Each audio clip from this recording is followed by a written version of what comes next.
Video game movies are back. Coyote versus Acme versus Warner Brothers. Plus, is Disney still industry innovators? Oh, it's time for class. Class is in session! Roll call! Bueller? I'm gonna be late for class. Bueller? Am I hallucinating here? Just what in the hell do you think you're doing? I'm late for class. You are mine now. You belong to me. Did you study for the test? No more complaining. No more Mr. Kimble to go to the bathroom. Nothing.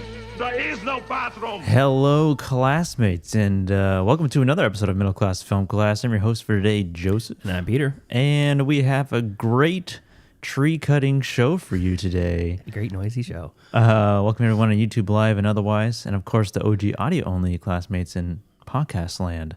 Welcome to our tree cutting special. Yeah, we are having trees are being cut right outside the studio. In case you can't hear it, I actually don't even know if it's going.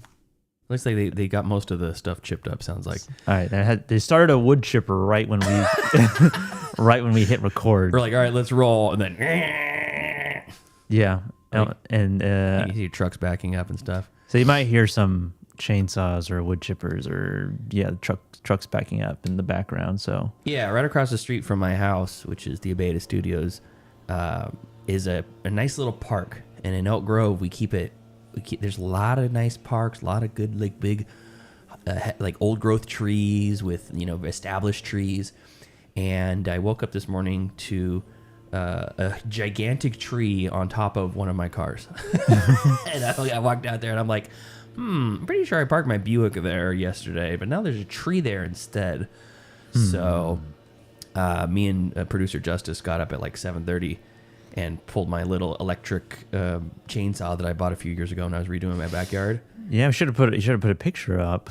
I'll put it on the Facebook page. Yeah. Go to the Facebook page and I'll post it. It's just covered. You can barely even see Yeah. that there is a car underneath. I just all of that. I just laughed, I looked at it first. I'm like, fuck, that looks bad. Like from afar, it looked bad. And then I walked up to it and I'm like, it still looks bad. Like really, when you get up inside the limbs and see what's actually sitting on, like a third of the tree split from the trunk and came down right on top of my car.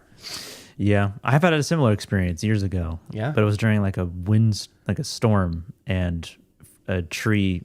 I had a lot more damage to my car. It speared my windshield. Oh shit! Really? Right through my windshield. While I was parked in an apartment complex, and like that was like the most damage. It just like went straight through the windshield and then dented my hood a little bit and scratched up the top. But yeah, that was quite an experience. Well, this is a 61 Buick Electra. Parts are really hard to find for it, and thank God no glass was broken. Yeah. A couple little dents, a couple scrapes, and I have full coverage on it. So we'll find out if it's worth filing a claim or not. It was an act of God. It was. That's literally what they call it in insurance companies. It's so crazy. Act of God. That's what that's the name of it. Yeah. Weather, natural disasters, things like that. Yeah. Earthquake. God did it. God fucked up my car, dude. God hates Buicks. Yeah. The tree definitely hated that Buick. Yeah. But yeah, and it was funny because last night I played in a charity poker tournament and I took the Buick out and it started at like 6, started at like 5:45, and it went until 11 o'clock. So I didn't get home until just about past 11 last night. And I thought, it's late. I don't want to parallel park it back in that spot. Where it normally goes. I'll just park across the street. I'll move it later. I'll be probably driving it around today anyways. And the weekends I try to drive the old cars as much as possible. And I'm like, nah, don't be lazy, Pete. Put it right where it goes. And then a tree fell on it. And no surprise, because of my bad luck, I did not win the tournament or even come close. Oh. So that's okay. It's for charity. Well, at least it's okay. Yeah, it's fine. And the tree is getting chopped up as we quick speak. response here in Elk Grove. We're not even, what is that? Less than 5 hours later, they're responding to it. From the time that I discovered it. Yeah, faster than cops. Yeah. The tree could have shot someone. I know. Right before we get into Gavin Cheddar, we have Ethan in the chat. Oh, cool. Mr. Ethan, filmmaker Ethan. What's up, Ethan? How you doing? I need to get in the chat here. He's impressed with our intro. Oh yeah? Yeah. What part of it? Are you new to this stream? Are you new to the show, Ethan? He's been listening. Yeah. I know that. I know the name sounds familiar. I can't see the name because I'm not in the chat, but Yeah, he's a local filmmaker. Our I worked on a couple sets with him. He was on my... Oh, that Ethan. Yeah, that Ethan. Oh, okay. What's up, Ethan? How you doing, buddy? Testament of Ann Lee, Ethan. Yes. And yeah. Well, appreciate the kind words. Yeah, I ran into him the other day, actually, and he was telling me that because, like, he was like... listening to the podcast, he's been listening to the show, like the more recent episodes, and he's like, it's a good way to like catch up on your friends when you don't see each other that often, Yeah, exactly. He's like, everybody should have a podcast just so I can know what's going on in their life. Well, we are legally required because we're in our 30s and white. Yeah, we have to have a podcast. It's legally mandated. It's like jury duty. Biden made that for sure. Like he put it into law, just like Obamacare. So it's Biden cast. That's what. Yeah, Biden cast. Very good. But yeah, let's get into some Gab and Chatter. Find some charity, ye lad. Now's the time for Gab and Chatter. Gab and Chatter, movie news, movie related things, movies that we're looking forward to talk about. Maybe, I don't know. Pete. Yeah. So I just wanted to talk about some upcoming movies that I'm excited about, and these are, by all accounts, what you would call trash movies. Trash movies. They're not Kino. At once they are, for most of their life, they've been regarded as trash movies. Yeah, and these are video game movies. Yeah. Yes, which I love. I love a good video game movie. I love a bad video game movie. And most of them fall into the latter. But we do have a litany of upcoming video game movies, and one of them is not a video game movie, but it kind of is ancillary. So we'll talk about that in a second. But Mortal Kombat 2 is coming out. This is a sequel to Mortal Kombat 1. Mortal Kombat 1, yeah. The one that came out, I think it was 2024, I think, or 2022. I think it feels a little longer. I think it was 20. I think it was 2 because it was in the era when everything was going direct to streaming. They were skipping theaters still, so maybe 21. Let's see here. Mortal Kombat movie. It's not called Mortal Kombat 1. It's just called Mortal Kombat. Okay. 2021. Yeah, 21. Damn, that was that long ago. 5 years later, and this one is starring Carl Urban as Johnny Cage. Love that. Seems like he's the lead in this. Yeah, he's lead. He's top bill, and I think he's the story's following him. Ludi Lin as Liu Kang, Jessica McNamee as Sonya Blade, Joe Taslim as Bihan. I think he's like the new guy that they introduced. Oh, okay. I think in the last one. And then Hiroyuki Sanada, who plays Hanzo Hasashi. I don't know that character. Okay. But we also have appearances from Katana, Jade, Kano, Shao Kahn, Lord Raiden, Baraka. Kano. Bartender. If you can, can believe that. Which is played by Ed Boon, one of the creators of Mortal Kombat. Oh, cool. Yeah.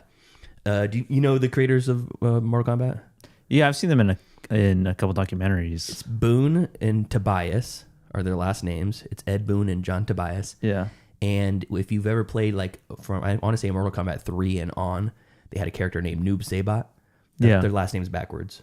Oh, is it? Yeah, no, Noob Saibot. That's that. I always wondered where that name came It's a from. weird name. Noob Saibot. Boom Tobias. I want to say that one of them was in some docu-series about arcades or something. I wouldn't be surprised at all. Yeah.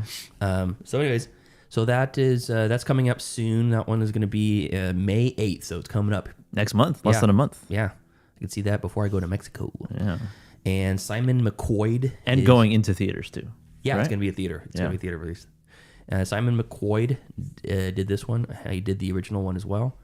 The original? The 2021 version. Okay. Yeah. And I think that's it. That's the only thing he's directed. He did a short in 2014. Was it combat related? No. Oh. It's called The Nighttime Economy. You seem like the kind of guy that would have a. You have 2 producer credits and 1 director credit under your name for a short. Let's give you this how timeless video game. I have no idea. How did they? No idea. Nepotism. Maybe it's that. Maybe it's connections. Maybe it's a shadow name. Maybe somebody else actually directed it. Oh, okay. Carl Urban also directed this one. Yeah. Oh wait, I'm thinking of Alex Garland. Yeah. He's just also in Dread. Yeah. Pete Travis was involved and they fired him immediately. Yeah. Carl Urban, now you're gonna direct. Yeah. So I'm excited about that. As a lifelong Mortal Kombat fan. Can't wait. The trailer looks cheesy, over the top, ridiculous. Violent. Yeah. It looks super fun. The last one I loved. I thought it was super good. Again, not going to win any awards, but boy, was it a fun time to watch. So, next one, not overtly video game related, but cartoon related. Coyote versus Acme, finally getting its theatrical release after Warner Brothers threatened to shelve it. So this one has Will Forte in it, has John Cena in it. It's got Brendan Fraser in it, I believe. From Looney Tunes Back in Action. Yes, he's reprising his role. And Bugs Bunny. Yeah, of course. Wile E. Coyote. Yeah, the Roadrunner, Wile E. Coyote, Super Genius. And it's coming. That one's coming out August 28th. This got picked up by Ketchup Distribution. Ketchup. Ketchup, yeah. Like the condiment. Like the condiment, yes. Okay. And it, I don't know. It's a blended live action animated one, kind of like the Chip and Dale Rescue Rangers movie that just came out a few years back. Yeah. Similar. It's like Who Framed Roger Rabbit. It's not the same filmmakers, right? No, I don't think so. This one's directed by Dave Green. I'm pretty sure that Akiva Shriver was the director of. Oh yeah, the Chip and Dale's one. Yeah. Andy Samberg plays Dale, and John Mulaney plays Chip. Yeah.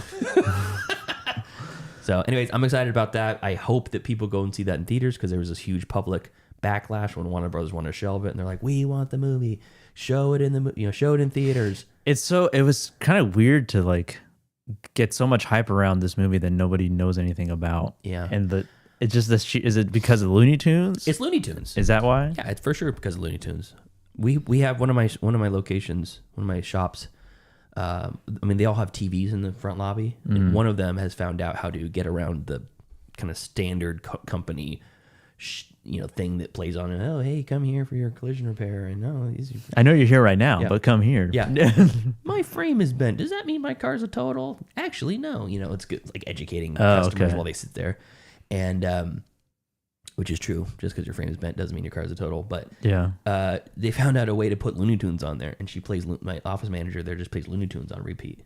Oh, and I love it. Every time I go there, I just stand and watch. It's right in front of the coffee machine, so I'll make coffee and I'll just watch. Is this for customers to look at? Okay, it's in the front lobby for customers, and it's people commenting all the time, like, "Oh, I love this one. Oh, it's great. Oh, Bugs Bunny." Or the sales tactic. Very rarely do they actually say Bugs Bunny. It's usually, "Ooh, I love Foghorn Leghorn." Or this is the one with that goofy ass buzzard that's all, or whatever, Sylvester the cat or Tweety Bird. Yeah, it's almost never Bugs Bunny. He's kind of like the it's like the Superman of Looney Tunes. Yeah, exactly.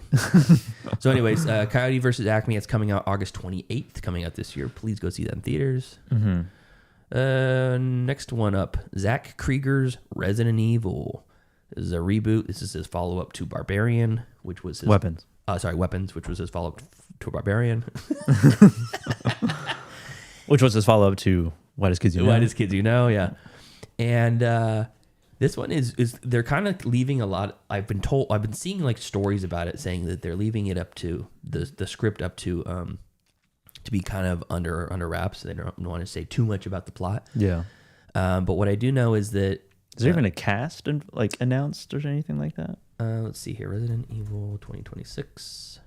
Because like right now, my like what I know about it is that it's still like this like he's doing it. Is it actually happening though? Oh yeah, it's in post production now. It's like when I heard about Robert Eggers doing Nosferatu. It's like it's still like in the air, So Paul Walter Hauser is attached. Austin Abrams played the tweaker kid. In Weapons. Callie Reese, she's great. She's like a I want to say she's Inuit or some sort of like First Nations people. And she's a Muay Thai fighter in real life. Oh, okay. She's badass. She had a great movie called Catch the Fair One, where she was her like adopted younger sister was taken by some bad guys for like sex trafficking, and she had to go kill them all.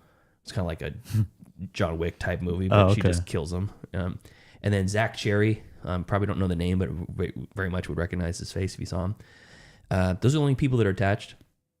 And the plot line, if you look on IMDb, it doesn't have anything. But I found a website that supposedly has the entire script. On its 96-page script. Oh. And the plot summary at the head, it says, this follows Brian, a courier delivery a courier delivering a refrigerated organ as he navigates a snowy mountain road while dealing with a personal crisis involving his girlfriend Ashley. After hitting a woman with his car, he discovers that she's injured and bloody, prompting him to help her while also facing the potential consequences of the accident. The tension escalates when a police officer pulls him over, leading to a precarious situation as Brian tries to explain the circumstances. And I assume someone's a zombie. One of them is a zombie. There's a zombie there somewhere. I've heard that it's. I kind of heard that it's more in line with the more recent games, like the Resident Evil, like 7. Oh yeah, but the swamp people. Oh, interesting. That's what I've heard. I don't know. I have no idea. I like the series. Haven't played them all. I've played a fair amount of them, especially the early ones. Yeah, like PS3 days. So I'm excited about that. That one's coming out in September 18th of this year. And then finally, the piece de resistance, Street Fighter, coming out October 16th of this year. The trailer just dropped this week, and boy, does it look cheesy. For what? Street Fighter. Oh, Street Fighter. Street Fighter. Yeah. I loved the teaser for that. Like the one that was released months ago. Yeah. I thought that was great. It was a great teaser. That got me hyped up for it. Yeah, this one is, it still looks really good. Yeah. And here's the cast. Jason Momoa as Blanca. David Dastmalchian as M. Bison. Noah Centineo as Ken Masters. Olivier Richters as Zangief. Eric Andre as Don Savage. I think he's like the announcer. Yeah. Andrew Koji as Ryu. Joe Anoa'i as Akuma. He's a wrestler. 50 Cent as Balrog. Mel Jarnson as Cammy. Orville Peck as Vega. Cody Rhodes, another wrestler, as Guile. Kyle Mooney's in this. As who? Marvin. Probably a non-fighter, I imagine. the normal fighter. We also have E. Honda, Dan Hibiki, Dalsim, Chun-Li,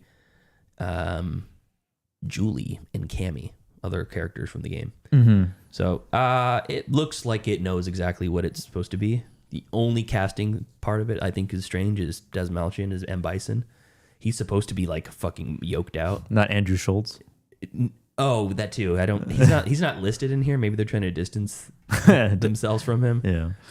I was hoping that I would get to. I don't know if Vega's character talks. I mean, none of them talk in the game, but I was hoping to hear what Orville Peck would sound like as Vega. Isn't he supposed to be Spanish? Yeah, he's Spanish. Yeah. He's Canadian. He's Canadian. Well, I'm pretty sure he was actually born in Australia, Orville Peck. Oh. Born in Australia and then raised in Canada. Well, still not Spanish. No. But yeah, it looks very goofy. It really looks over the top. But yeah, there was, I saw as footage of Cody Rhodes at CinemaCon, which is a huge event that just happened. Mm-hmm. And he had the hair, he was in the getup, and he was like in character talking to the audience. And he did not break. It was pretty enjoyable to watch. Basically, like, a lot of tough guys out here, huh? Ethan's in the chat, and he's talking about the Resident Evil movie. It comes out in September. It's ready. Trailers are coming.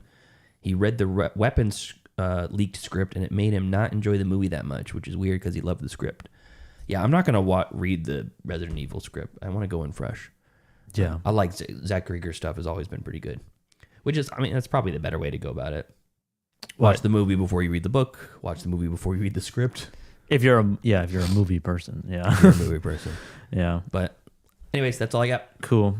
I got a couple things Disney related, and also CinemaCon related, because this is where this announcement happened, I guess.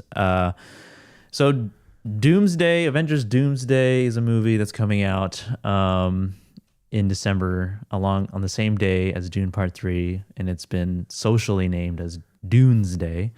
And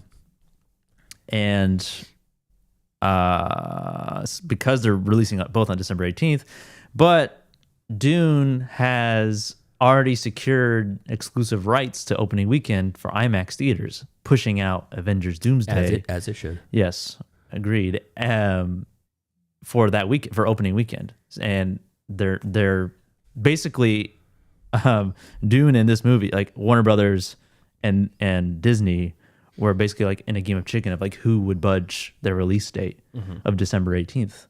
And because Dune had the upper hand essentially with having the IMAX exclusivity on that weekend, Disney did like, well, we'll just make our own theater then, which is exactly what they did. They are releasing a new theater experience.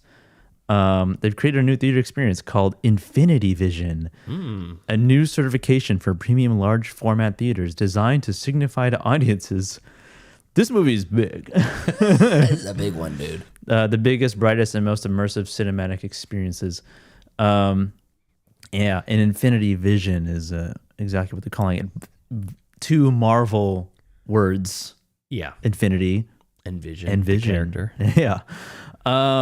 For this movie, Doomsday, this fourth Avengers movie, which is like, for me, the whole Marvel, the MCU ended at Endgame. Yeah. And like, I was like, I thought they were pretty good. I thought they were pretty entertaining, but like, I've not really been wiped that from your list of necessary things to watch. It seemed like, all right, we did it, gang. we're done.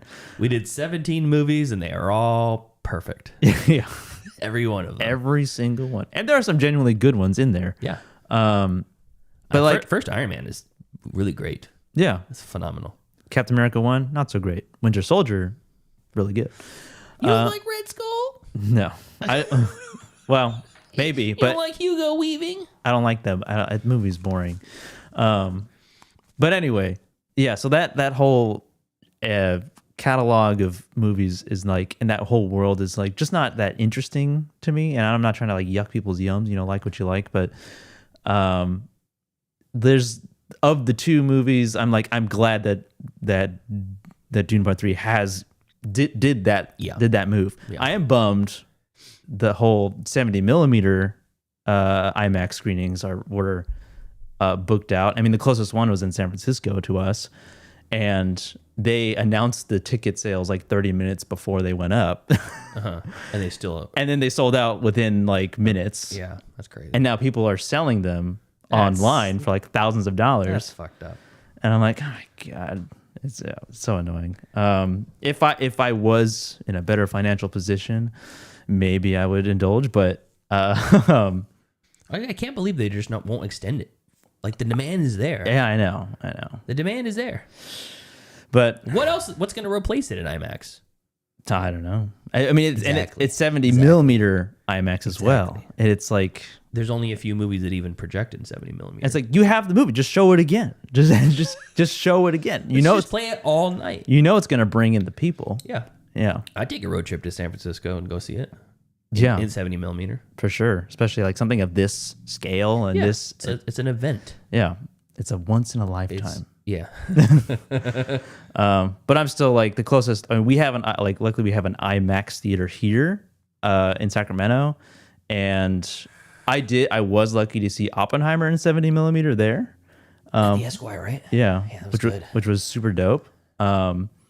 And I'm like, just bring it here. We have the ability to do it. We have the technology. Yeah. We can make it stronger, longer, dooner. Yeah. Goon to Dune. But yeah, so Disney being petty and creating its own theater because, well, I get when you make your own theater. Well, they used to be like trendsetters. They were the ones. Now they're trend followers. They think they are. I think they still think they are, but I don't know. And then also in Disney, even more kind of shitty Disney news, like they just got rid of their entire Academy Award like VFX team. Yeah, like I think like 1,000 people or something. Yeah, that's which is only crazy. 8% of the company apparently. Yeah. And I saw a post from I think one of the people who were laid off as one of the artists. They were like, the irony of going into a room with a mural that I created to get laid off in. The mural that I created I won an Oscar for. Yeah.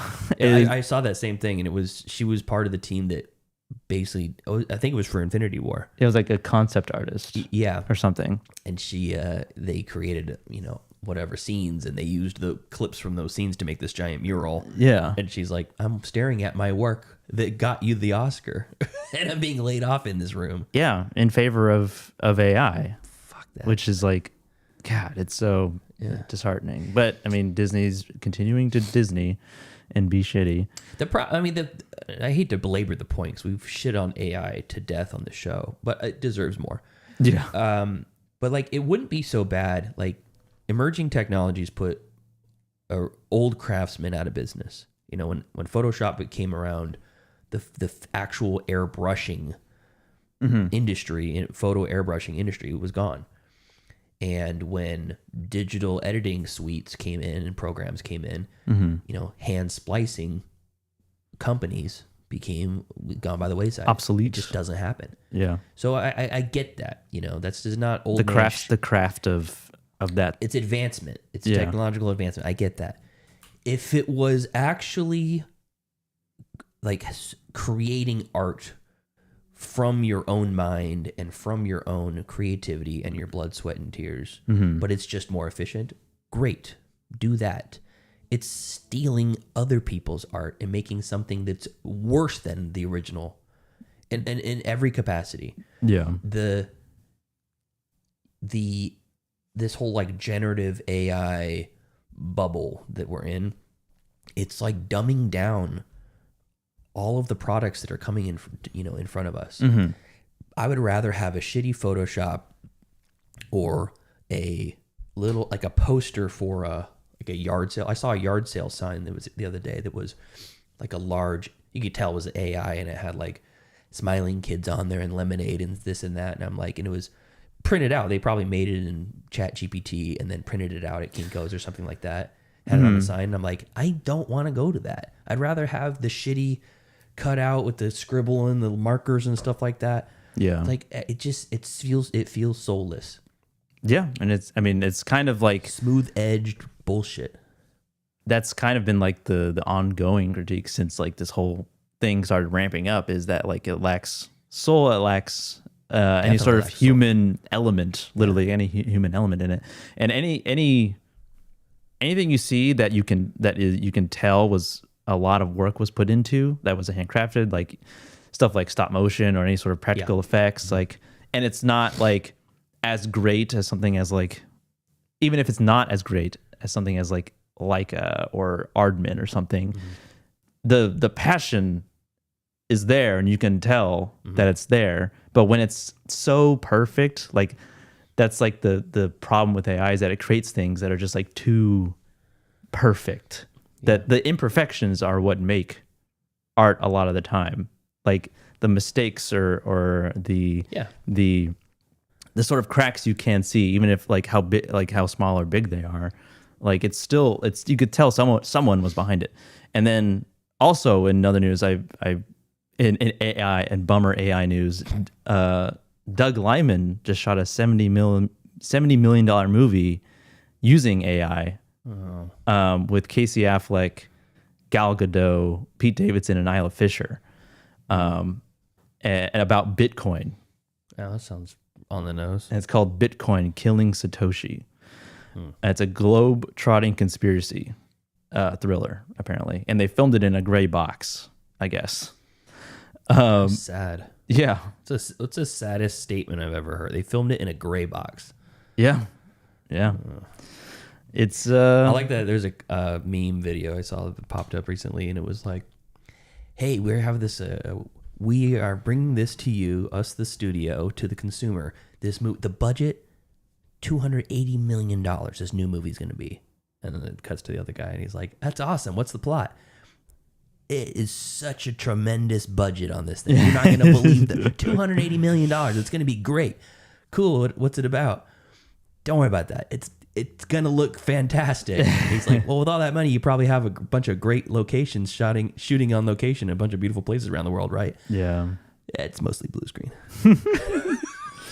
Terrible. Yeah. I mean, Doug Liman, Instigators, the Roadhouse remake, American Made, Edge of Tomorrow, Jumper. I saw Mr. and Mrs. Smith. Yeah, Don't Bury the Lead, Jumper. Yeah. Born Identity. I love Jumper. I think Jumper is a fun trash. I saw an ad, like a mobile ad for a Dragon Ball Z mobile game or something like that, and it had the characters clearly like put into AI, and they were saying complete bullshit that doesn't even make sense. And it's not, and the words didn't match up with their mouth, but it's not because it was originally recorded in Japanese or animated in Japanese and then added English over. It was just like a puppet with the mouth moving like this. Oh. And it's when it's done, when it's done at the highest level with the most expense, burning more water than 10 countries put together, and all the energy that it takes to power our infrastructures. Yeah. Even when it's done like that, it still looks soulless. But then there's like the mid-level to low-level stuff that's just, it's embarrassing. It's like embarrassing to look at.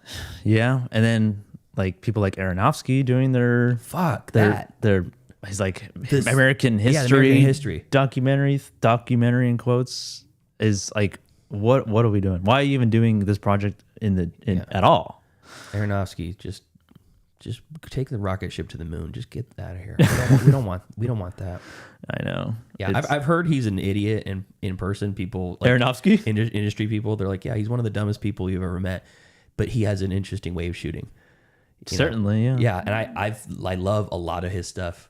So I won't denigrate the art, but he seems like a stupid fucking asshole. He's just dumb. That's crazy. That like, I mean, I guess if you're focused on one aspect of life of an art, but not anything else, you might be stupid. You could be, but it has to take a certain level of intelligence to make some of these things that he put together. Yeah. But the critics of his would be like, I think it tracks. Yeah. So, anyways. But yeah, bummer. What are you gonna do? I don't know. But let's move on to some stream picks. I guess make your own movies. Yeah. Wanna watch a movie? Yes, I do. Disney Plus, HBO Max. If I don't get the pick, show's over. I have grown accustomed to Hulu Plus. Amazon Prime. I like Netflix. You found the pick. Streaming picks, movies that we watched and will recommend or not recommend for you to watch as well. Pete. Okay, I'm going to kick this one off with a absolute slapper of a shark movie called Thrash. It is streaming on Netflix right now. I've said this before, and it bears repeating, but you have to grade a shark movie on a different set of on a curve, on a different merit. Yeah, it has to be on a curve with other shark movies. So I think we can all agree Jaws is the best shark movie. It's pretty. I mean, most people consider it. A lot of people consider it like a perfect movie. That's a given. It's the best. Take a run at the champ. It's Jaws. Then maybe follow closely behind Deep Blue Sea. Yeah, I'd say probably Deep Blue Sea. The Meg is, it's still not great, but it is fun, concept wise. And there's various degrees of good and bad along all this. I was a fan of Under Paris. I liked that one. Yeah, it was good. I liked it. It was a great addition to the shark pantheon of shark movies. Because they can be bad, like really bad. You have like 47 Meters Down. Yeah, that's a good suspense movie. 47 Meters Down, Uncaged. Which I think I like better than the first one. The Requin, The Black Demon. And then you get into the really shitty stuff. Sharktopus. Like Sharktopus versus Mecha Wolf or something. Yeah. And Sharknadoes, of course. Yeah. So it's like you get the dreck. So this feels like I'm gonna read a review from one of my Letterboxd friends, which encapsulates this perfectly. Oh. Okay. This is from Ty the Film Addict. Horror is a wonderful genre because someone can take the premise of another horror movie, swap the baddies for a different baddie, and bam, they've got a perfectly good new movie. Thrash is a damn good Friday the 13th to Crawl's Halloween. So Crawl was the alligator movie set in Florida, and it's a flood water's rising. Barry Pepper's the dad. He gets caught in the basement. There's 2 alligators down there, and his daughter has to go in. And she's a swimming star, college swim athlete. And she goes down there to help basically save him. Thrash was great. There's real stakes, real bad things happen to people. It's a great, good creature feature. Low budget, easy to digest, easy to access. I have it on VHS. I bought a bootleg of it. Super, super fun. Thrash is very similar to that, where they're set in, it doesn't say exactly where, but I think it's South Carolina or North Carolina, and there's the hurricane coming, and the levees break, and it floods this town. And there's a few different stories of intertwining people who are stuck in the town, and it's them dealing with the sharks, because sharks naturally live in that area. And there's Jimon Hunsu plays a shark research scientist, a marine biologist, and he's kind of out on the ocean, and he has his niece who's recently taken custody of because her mom died, his sister, and the niece is stuck at the house, and the whole town is flooded. He has to get back there, but the roads are closed, so they take a boat. They take a boat into town, and it's like 100 miles, and they bring a news crew with them because they had the boat, and blah blah blah blah blah. And then there's a young lady who's pregnant, and she's driving through town, and her little Mini Cooper gets stuck, and it gets caught in the floodwaters. And then, so the niece and the young lady have to kind of get together and like survive. And then at the same time, there's another storyline of 3 foster kids that are being taken care of by this piece of shit redneck dad. And as soon as, if you know anything about these, creature feature movies or this sort of stuff, you see him and you're like, he's a cartoonish piece of shit character, which will get his comeuppance, and it will be satisfying. And I'm not going to say how or exactly why, but it's twice as good in this movie when he gets his comeuppance. Oh, okay. And it was just like very satisfying. So it's like, I feel like the filmmakers knew what they were doing. They played to the audience's sensibility, but like, I hope that guy fucking gets eaten by a shark. He better get eaten by a shark. Better not be any of these kids, these nice kids in here. And it's goofy, and it's like, it doesn't really make a whole lot of sense. Their plan is to swim down into the basement cellar where the refrigerator is, where he keeps all the steaks that he doesn't give to the foster kids because he's just taking the government money, eats steaks himself and feeds them bread. It's very cartoonish and like, okay, whatever. But they're going to swim down there, get the meat out, wrap it up in dynamite, and then throw it in the corner of the house, and all the sharks are going to go to it and then get blown up so they can swim away. Like, it's like a cartoon. Yeah. It's like kid logic, So all that stuff didn't really matter. I wanted to see, and what I really want to see when I'm watching a shark movie is, how do they approach the actual shark on camera? Is this a CGI bullshit, sci-fi channel level animation sort of stuff? Is it practical? Are they using actual video footage of real sharks? And it's done very well. You don't see a ton of the actual sharks like out of the water because you just don't see sharks out of the water very often. Yeah. And that's the problem with a lot of the shark movies is they're like, watch it breach, watch it jump through the air and bite into its enemy, or the camera's underwater and you get a full view of this shark swimming through the water and it's clearly CG and it just doesn't look great. The shots that you see of the sharks underwater are of real sharks swimming. So it looks real. And when you see them from above, like through the water, it's the silhouette. It's like the dark shadow of the shark swimming through the water with just the dorsal fin sticking out. Yeah. And it works. They did a good job of that. Yeah. So majority of the people on my letterbox that reviewed this gave it anywhere between 1.5 to 3 stars. Okay. 3 on the high level. But there's a couple. Brad Henderson, he used to work for Vinegar Syndrome. Now he has his own label. And Ty, the film addict, 4 stars. I'd probably put this somewhere in like the 3.5 range, maybe even a 4 for a shark movie. It's like a 3-star movie, 2.5-star movie otherwise. But it looks good. There's the pregnant character. Me and Brianna were joking. Shark movies are one of her favorite genres. And we were joking. We were like, she's going to have this baby in the fucking water and the shark's just going to eat the baby. It's going to pop out and then all the blood comes out and then here comes the sharks. It's like Apocalypto with the sharks. Yeah. And there's some real danger to that baby when it finally comes out. Oh my God. To shark to baby danger. So it's pulp. And speed run your life. Yeah. It's pulp. This movie's pulp. It's comedy. It's not overtly funny. Not campy, is it? Yeah, it's like campy. Okay. But it's more of like a realistic campy. It's not over the top like Deep Blue Sea. The shark swims backwards and everyone's like, did that shark just swim backwards? It's genetically engineered shark. It's super smart shark. They had a reverse function. Yeah, they added R into the shift lever. Yeah. So it doesn't have any of that in there. It's played kind of realistic. The reason why they're all frenzied up is because there was a Cocaine shark. No, there was a like a tanker truck that came from the local butcher. They have like a huge processing factory there of like cows and stuff. Okay. And they drain the blood and they transport the blood because blood can be sold.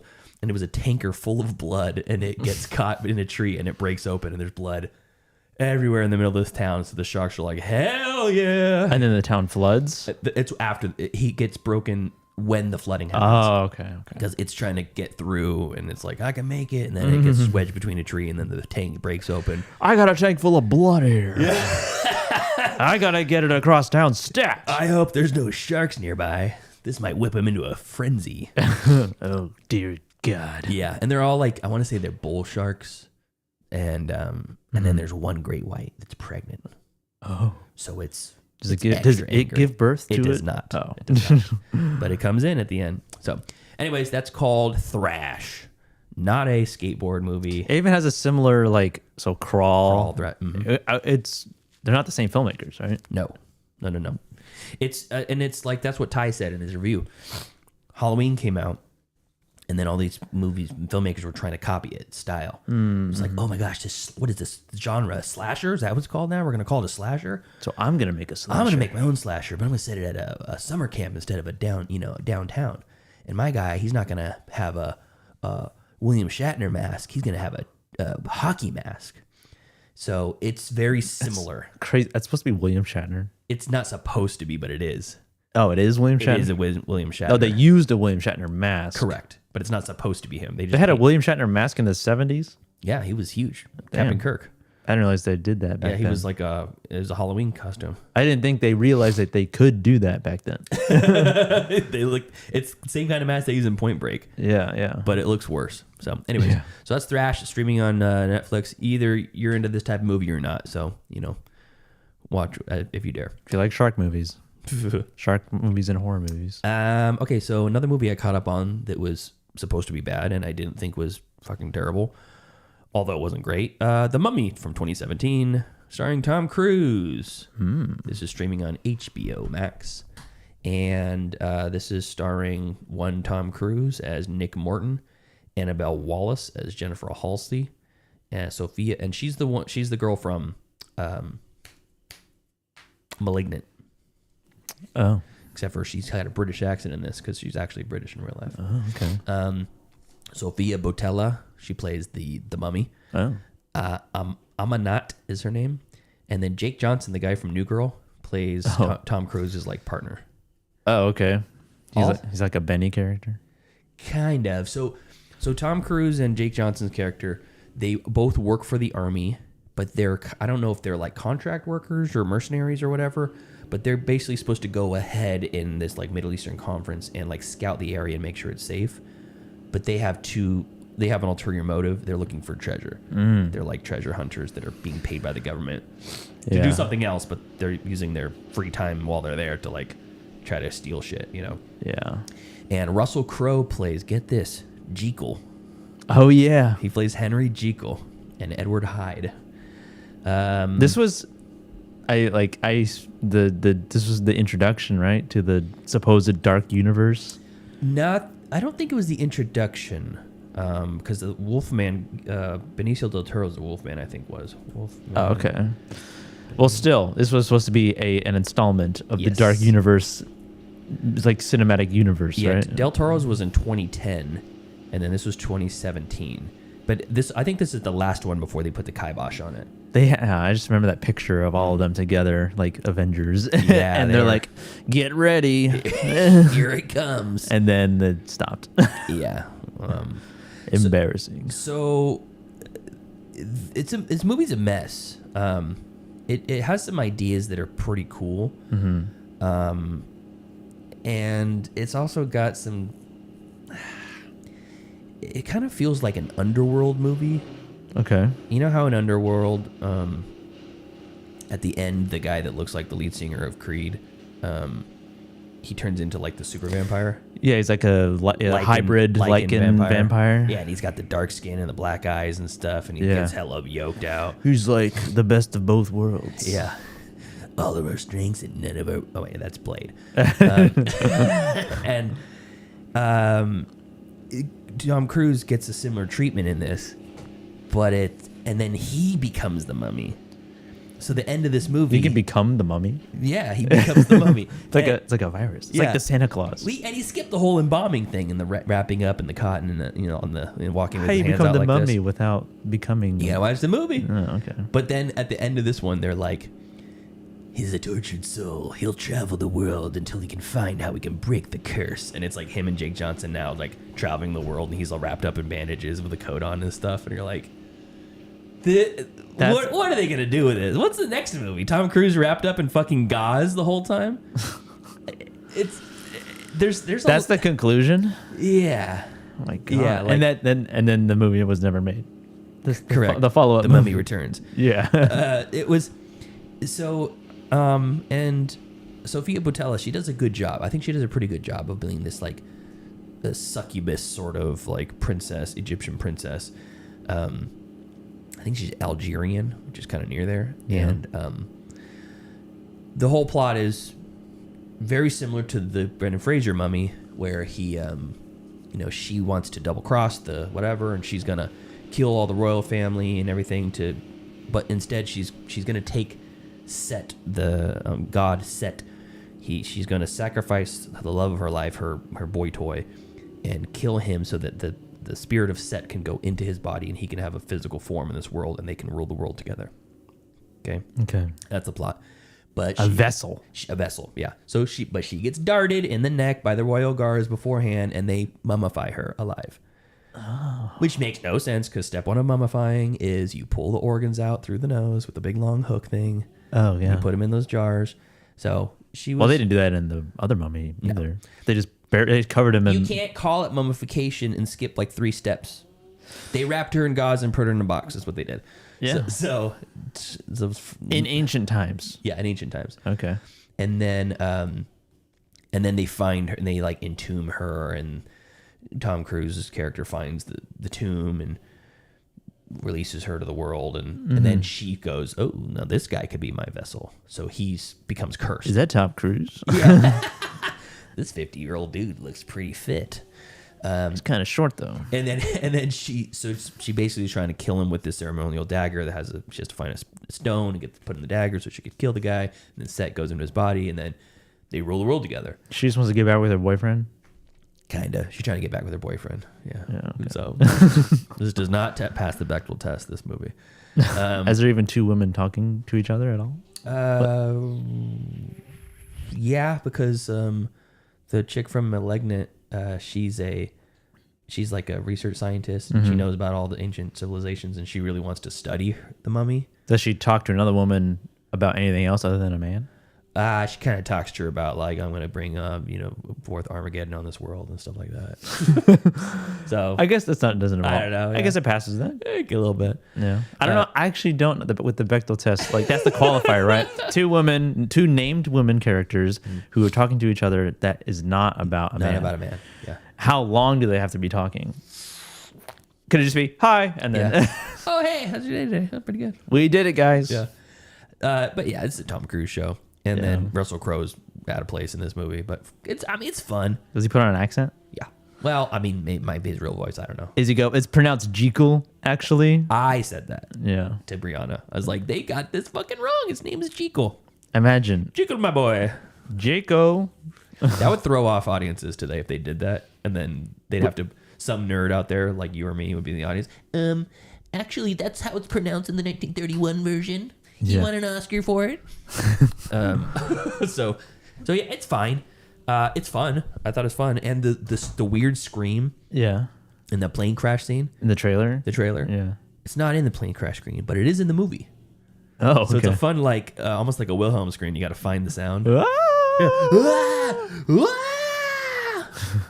used to have that drop on the board, but So it's not without merits, but it definitely not like something that would be like, yeah, I can't wait to see another one of these. I can't wait for The Mummy 2. Yeah, so that's streaming on HBO Max if you dare. And then I watched Bob Trevino Likes It. I watched that 2 weeks ago, but I didn't talk about it last week. I had too much to cover. This is a delightful movie. It's a comedy drama, also known as a dramedy. Or a comma. Yeah, exactly. And it's streaming on Hulu. This is starring, let's see what her name is. I recognize her, but I didn't know the name. Barbie Ferreira. Oh, from Euphoria. Yeah. Yeah, and which apparently she's an insufferable person in that movie, in that show, but I've never seen it. Brianna said so. And then John Leguizamo is Bob Trevino. Is this more recent? 2025. Oh, okay. John Leguizamo as Bob Trevino. French Stewart plays her dad, Bob or Robert. And then Lauren Spencer as Daphne, Rachel Bay Jones as Jeannie, Deborah Stipe as Helene. Really nobody else that you need to know. It's just kind of those 3 or 4 people. And French Stewart is one of the shittiest dads of any movie I've ever seen in this movie. He's a fucking asshole, loser, waste of space, and he's ruined his daughter. Her entire life, he's treated her like shit. And there's a scene when she near the beginning of the movie where she's she thinks maybe I get therapy and that'll help me. You know, I don't know what just something. And she's so likable and so sweet. And she goes to the therapist's office for the first session, and she's like, "I've never done this before. You know, what do we talk about?" She's like, "Why don't you start at the beginning?" Oh, the beginning, okay. And then it like has this kind of comically dark montage of her talking to the therapist, and you just hear little snips about the terrible things that have happened through her life, mainly caused by her dad. And then when she's done, she goes, "And then I came into the office, and here we are." And she looks back at the therapist, and the therapist is just bawling her eyes out. She's like, "I am so sorry." She's like, "Oh, I'm sorry. Did I do something to make you mad? I'm sorry. I can go back. I can leave. I can come back tomorrow." And it's so played so funny, but it's so dark. And the concept is French Stewart's character is her dad, Robert or Bob, and he at some point cuts her out of his life. He's mad at her for something, and it's like emotionally manipulating her. And she just wants to wish her dad, you know, "Hey, here's a old picture of me." She keeps doing these posts on Facebook, kind of like screaming into the abyss. No one ever likes them. No one comments on them. No one anything. And she just will post old pictures, family pictures of stuff of her and her dad. And it'll be like, "Oh, here's me and my dad." And she wanted to tag her dad. And she was like, "I don't know if he even has Facebook." So she types in Bob Trevino. And she looks through a bunch of them. They're all people that are clearly not her dad. And then there's one with no icon picture. And she goes, "It's probably him." So she tags him. And it's this other guy, Bob Trevino, played by John Leguizamo. Oh, I see where this is going. Yeah, and he lives about an hour and a half away. And they become Facebook friends and like talking. And she now has this like surrogate dad who's actually nice to her and teaches her how to fix the toilet and like buy some basic tools for her because she lives alone and doesn't have fucking anything. And it's just, he's a really nice guy. And his wife is a little suspicious about it. She's like, "Why are you talking to this person? It's way younger than you." And he's like, she's just I don't know. She just feels like she needs a friend, and I'm being a friend to her. I don't think there's anything wrong with that. And there's a kind of a tug of war sort of thing going between her and her real dad. And she's also a caretaker for this woman who's in a wheelchair, paraplegic, can't walk. So she kind of full-time care for this young girl who is she's a pretty funny character too. And she's always constantly talking about, "When I get better, I'm going to start this business. And me and my girls, we're going to start this." We were supposed to start together, but you know, ever since this and it got progressed, and everybody kind of stopped talking to me. And there's this kind of a sweet, weird relationship with them too. And John Leguizamo, he usually plays sarcastic, snarky asshole characters. He's so sweet in this, so kind. And you really feel for him too, and you like him a lot. And when the two of them get together, you're like, "Fuck, so happy that she has somebody who's being nice to her." And I don't know, it's kind of a lightning in a bottle movie because it's a great like elevator pitch story, you know, like a high concept. girl tags her same guy with the same name as her dad, and he ends up being a better dad than her real dad. That sort of thing. Yeah. It makes sense. You kind of see where it's going, but it takes some turns and does some things that just it plays out really well. So yeah. So it's a wholesome. Yes, very wholesome. Okay. This is one of those ones if you need like a good hug or you need a good cry, this would be a good movie to watch. So Okay. Yeah, Bob Trevino likes it on Hulu. Cool. And that's it? Yep. All right. I've only got one stream pick this week, and it's a rewatch. I went for the first time in a while to the Red Museum last night because local celebrity Adam Murphy put on a screening of Dinner in America. Yeah. And surprise, surprise, I ran into our co-host, Tyler, who I was not expecting to see. Yeah. I'm gay. I saw him get dropped off by his old pop, and I was like, he was kind of far away. I was like, is that Tyler? And This figure shambling over to me. yeah, he's very straight up. He's got good posture now. Yeah, very scrawny. He's lighting a cigarette. He's got a beard and a little bit of shaggy hair. I think that is Tyler. He's got glasses. And here he comes walking over. There he is. Looks like a sleep paralysis demon moving through the night. It was daytime. Okay. But yeah, That's cool. How's he doing? he seems to be doing well. Yeah, he seems nourished. Seems well fed. Good. That's what living with your parents will do. They give you that like the vitamins and nutrients you need. Yeah. His hair is growing back. He's Good. He's just letting it go.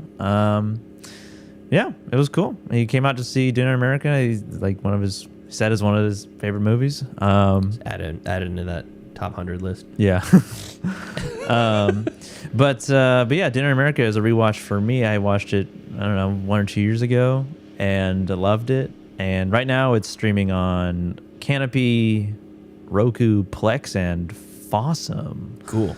Fossum.tv. High recommend for me too. All free. Dinner in America, directed by Adam Reamer, whose follow-up movie to this was Snack Shack, also a very good movie. Snack Shack's good too. But Dinner in America is a very odd movie, and it's a little bit of a hidden gem, I think.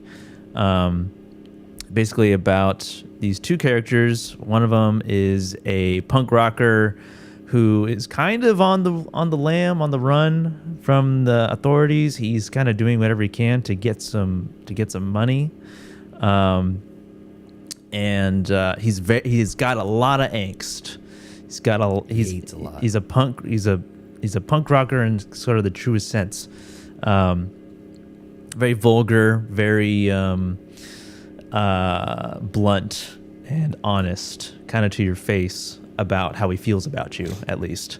Maybe not an honest person necessarily, but he'll tell you essentially how he feels about you, too. And then our female protagonist is a very eclectic, oddball, Napoleon Dynamite-esque kind of character, who is a junior college dropout, I believe.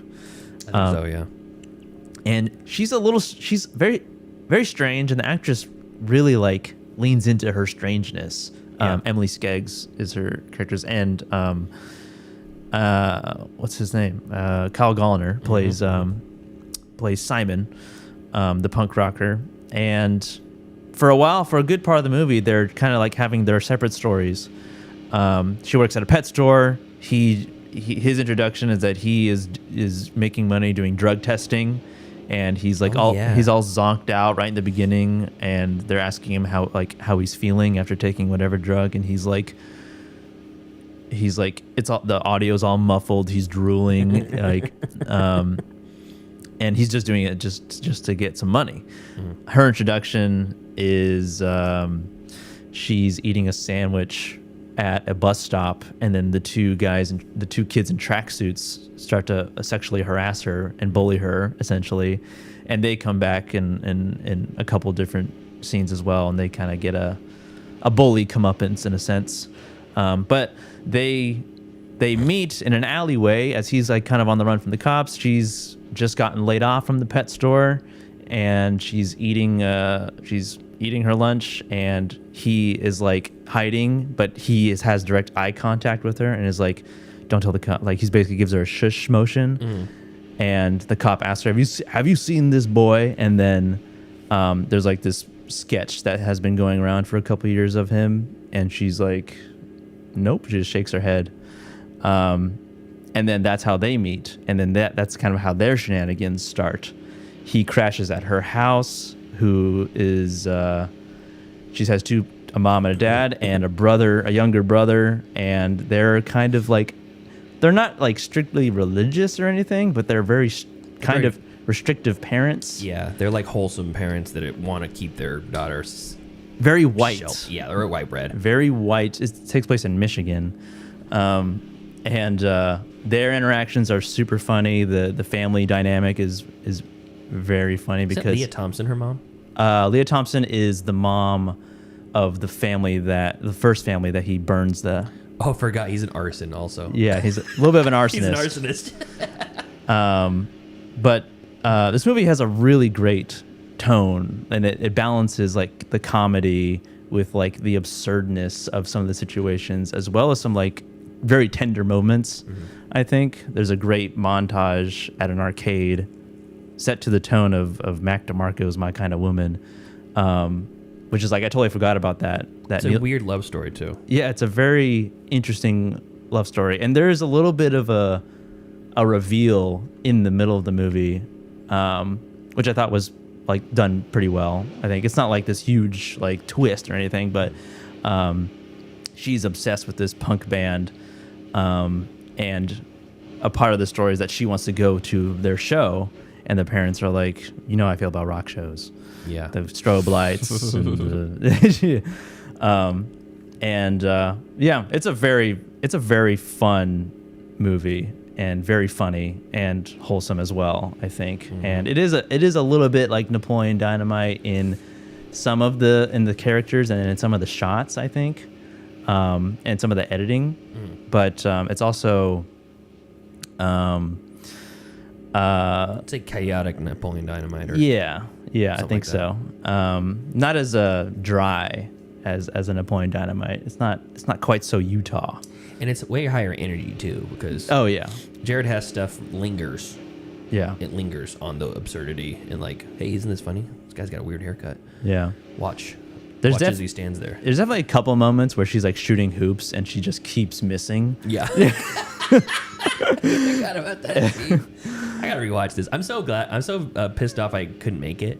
Yeah, I had to do that. I had a poker tournament last night, but goddamn charities. Fuck, I know. Yeah, goddamn senior center needing our money.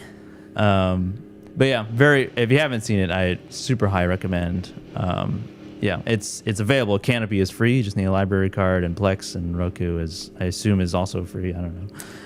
I'm reading through reviews of some of my Letterboxd friends of this movie, and two of them have mentioned it as Napoleon Dynamite adjacent. Yeah. Punk rock Napoleon Dynamite. Yeah, I mean, it's kind of a good description of it. A little bit more cursing and burning and drugs, but in a little bit of in a little sense, yeah, it's definitely Napoleon Dynamite vibes there. But yeah, Joe Bridges calls it a bizarro, angry Napoleon Dynamite. Yeah, also a little accurate, I think. Dinner in America, watch it if you haven't, for sure. Rewatch it. Yeah, if you haven't. Yeah, I think it's a good rewatch. It's about time for me. Yeah, that's all I have. All right. Well, thank you to our cool ass yard duties over on Patreon. That's Javier, Heather, Michael, and Chris. If you want to support us in the Patreon, you can do so at patreon.com/middleclassfilmclass, or just watch on the YouTube and share with a friend. Until next time.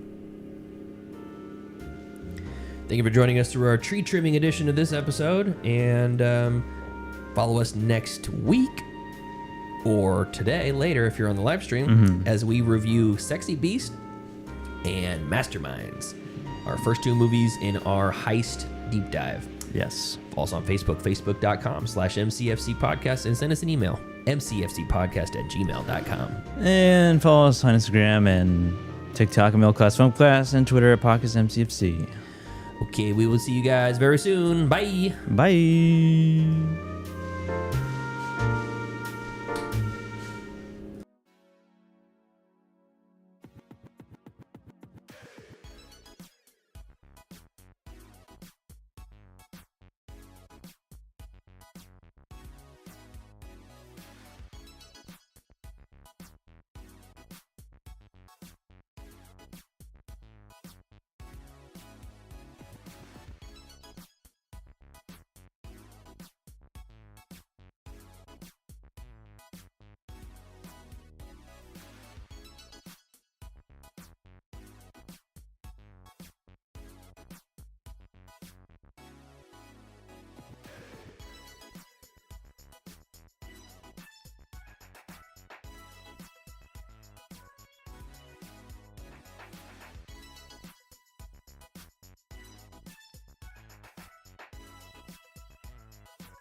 Why isn't this movie The Town?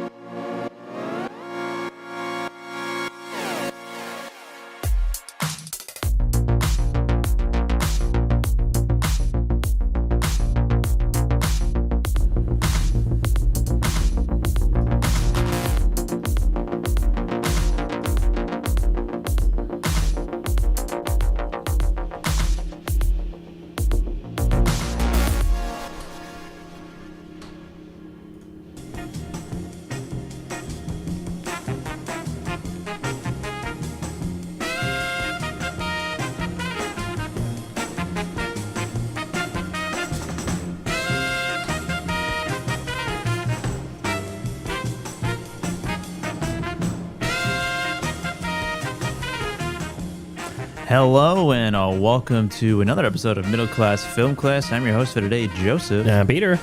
And welcome to the first episode of our new format where we will be covering two different movies in the same episode. Yeah, that's right. And we're going back to the topics. And our first one of this semi-new-ish format or new way of doing it is heist movies. Yeah. Yeah, the heist, a subgenre of crime movies. And I think we should maybe define exactly what a heist movie is, because it's a lot different from when they first started coming out to what they've evolved to now. Yeah. You know, it's broadened what heist of the mind, Inception, or your traditional heist of a bank robbery or jewelry or something like your Oceans. I guess the Inception's weird because they're doing two things. Number one, two things unconventional. They're not stealing property. It's not in the physical world. It's in the mind. But they're not stealing anything. They're putting something in. Yeah, it's like a reverse heist. Yeah, they're putting something back. Yeah. I always think of the Oceans movies as the first. I mean, Ocean's 11. I watched it at a formidable age, and I remember thinking, this is a great movie. Only as I got older did I realize how it really is a phenomenal movie on its own and as a heist movie. Yeah. Yeah, and also another thing about this episode is that it's a tree cutting special. Oh yeah, we're still in our tree cutting era. Yeah. If you're watching this on its release, it hasn't been an entire week of tree cutting. We're recording this back to back like normal On the same day. Pants off. Yes. And the giant tree came down on my car, and the city came out very quickly and decided this morning, and they decided not to just to trim the tree, but they're taking it completely down. So yeah, they got rid of the whole thing. It's gone. And the chipper is out there doing its job and destroying that. Chipping away. So, yes. What do you think about, what movie do you think about when you think of heist movies? I mean, the first thing that comes to mind, Heist? based on my age, is Ocean, like the Ocean's movies. Yeah, right? Because they are like a heist movie, in my opinion, sort of separate from like, I guess like a formal definition, if there even is one, a unanimous definition, is like the story has to be centralized around a specific job, heist, robbery of some sorts, and that is like penultimate to like the characters and everything, as opposed to like a movie where there is a bank robbery in it, but it has nothing. I think really a bank robbery and a heist are different, though. Yeah. I mean, even if you're like, maybe I can think it's maybe the complexity of the robbery, it turns it into a heist, where like a bank robbery traditional, you think of like a Place Beyond the Pines or a Hell of High Water, where they just go into the front door, wave a gun around, and they take the money and they go. Yeah.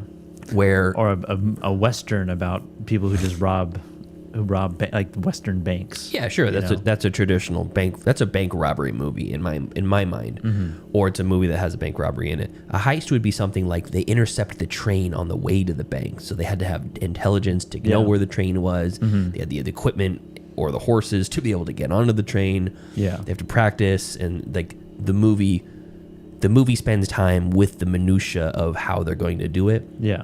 Sometimes, like in the Ocean's 11, you think you know a lot about how they're going to do it, and then the reveal subverts all that. And the audience is kept in the dark on some key moments to make it interesting as you watch it. But then there's the exception. Like, I feel like a little bit like the beginning of Dark Knight, that bank robbery feels kind of like a heist. Yeah, because they have everything timed out With the bus, Yeah. time breaking through the wall, and you know, what goon is going to get killed at what time in real time, like backstabbing. Yeah, like, exactly. increasing each other person's. That's funny. That's what he told me about you. Yeah, like increasing each one's payout by the end of it by reducing the amount of bodies that get the money. You know, And William Fichtner's in it too. So right. heist. So that's how I differentiate it. And it's weird. Like you have the crime genre, which could be somebody breaking out of jail, which is a subgenre, jailbreak movies. Drug related crime. There's violent related crime, gang related crime, and this is theft, but it's a specific type of theft. So what we're doing for this first episode, we both picked our own heist movie. Yes. And we're going to review them each here individually. And then next week, me and Joseph are agreed on what we're going to choose for each other. And we're going to watch those next week. And then we'll reach out to the Patreon and say, who do you guys want us to watch? And you have two choices. You want, here's these two movies you want to watch. And then me and Joseph will figure out. Maybe we'll both watch them both. I don't know. Yeah. Or we'll just split them up depending on who's seen what. But yeah. And then there's like we kind of just talked about, like the heist genre has broadened into like, not just stealing valuables in terms of like financial valuables like money or jewelry or anything. Like there's an example here, looking at this Wikipedia article about heist movies, about a teen comedy called The Perfect Score, where they're trying to steal answers to the SAT. That's fun. Rather than actual like valuables. That's cool. Of the of like financial, like for financial gain essentially. Yeah, I've never heard of that one. Perfect Score. Yeah, came out in 2004. Great title too. Yeah, perfect score. I like the heist, and they're trying to get a perfect score because they're gonna have the answers. Yeah, love it.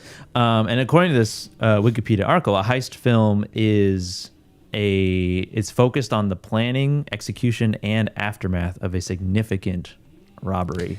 That's what I think. I think that's what differentiates it from just a crime drama is that you have to be part of the planning, and it's like one or maybe at the most two heists are the kind of cornerstone of it, because like say like the Italian Job, it's a heist at the beginning, in Italy, the actual Italian Job, which is great, and you're just kind of thrown into that, but then you get the crew planning the heist as payback for what Edward Norton's character does in the remake. And you're watching the planning, and you're seeing the assembling of the team, and they get it all together, and then the finale is the heist.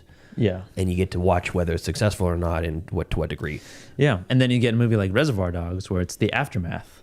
It's pretty much all the aftermath of a heist. Anti-heist movie. Yeah. So it's like they did the heist. There was no seeing of the planning really or anything. They show flashbacks to before at the diner. But mainly it's only of the aftermath and what they're going to do with it, with the money. And there's also like backstabbing as well in that. Or a two-face of some sorts. Yeah. So yeah, it's it either has all three of those things, the planning, execution, and aftermath, or just one of those three potentially. And so we're gonna cover two right now, and I think first up, we're gonna do Sexy Beast.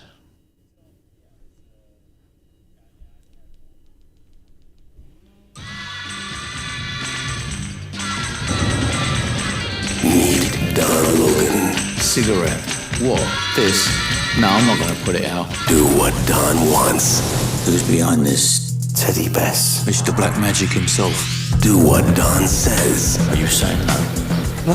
What are you saying? I'm just going to have to turn this opportunity down. No, you're just going to have to turn this opportunity yes. Because Don... Do the job. Doesn't. I can't. Can. I can't. Do it. And I said no. No. Ben Kingsley.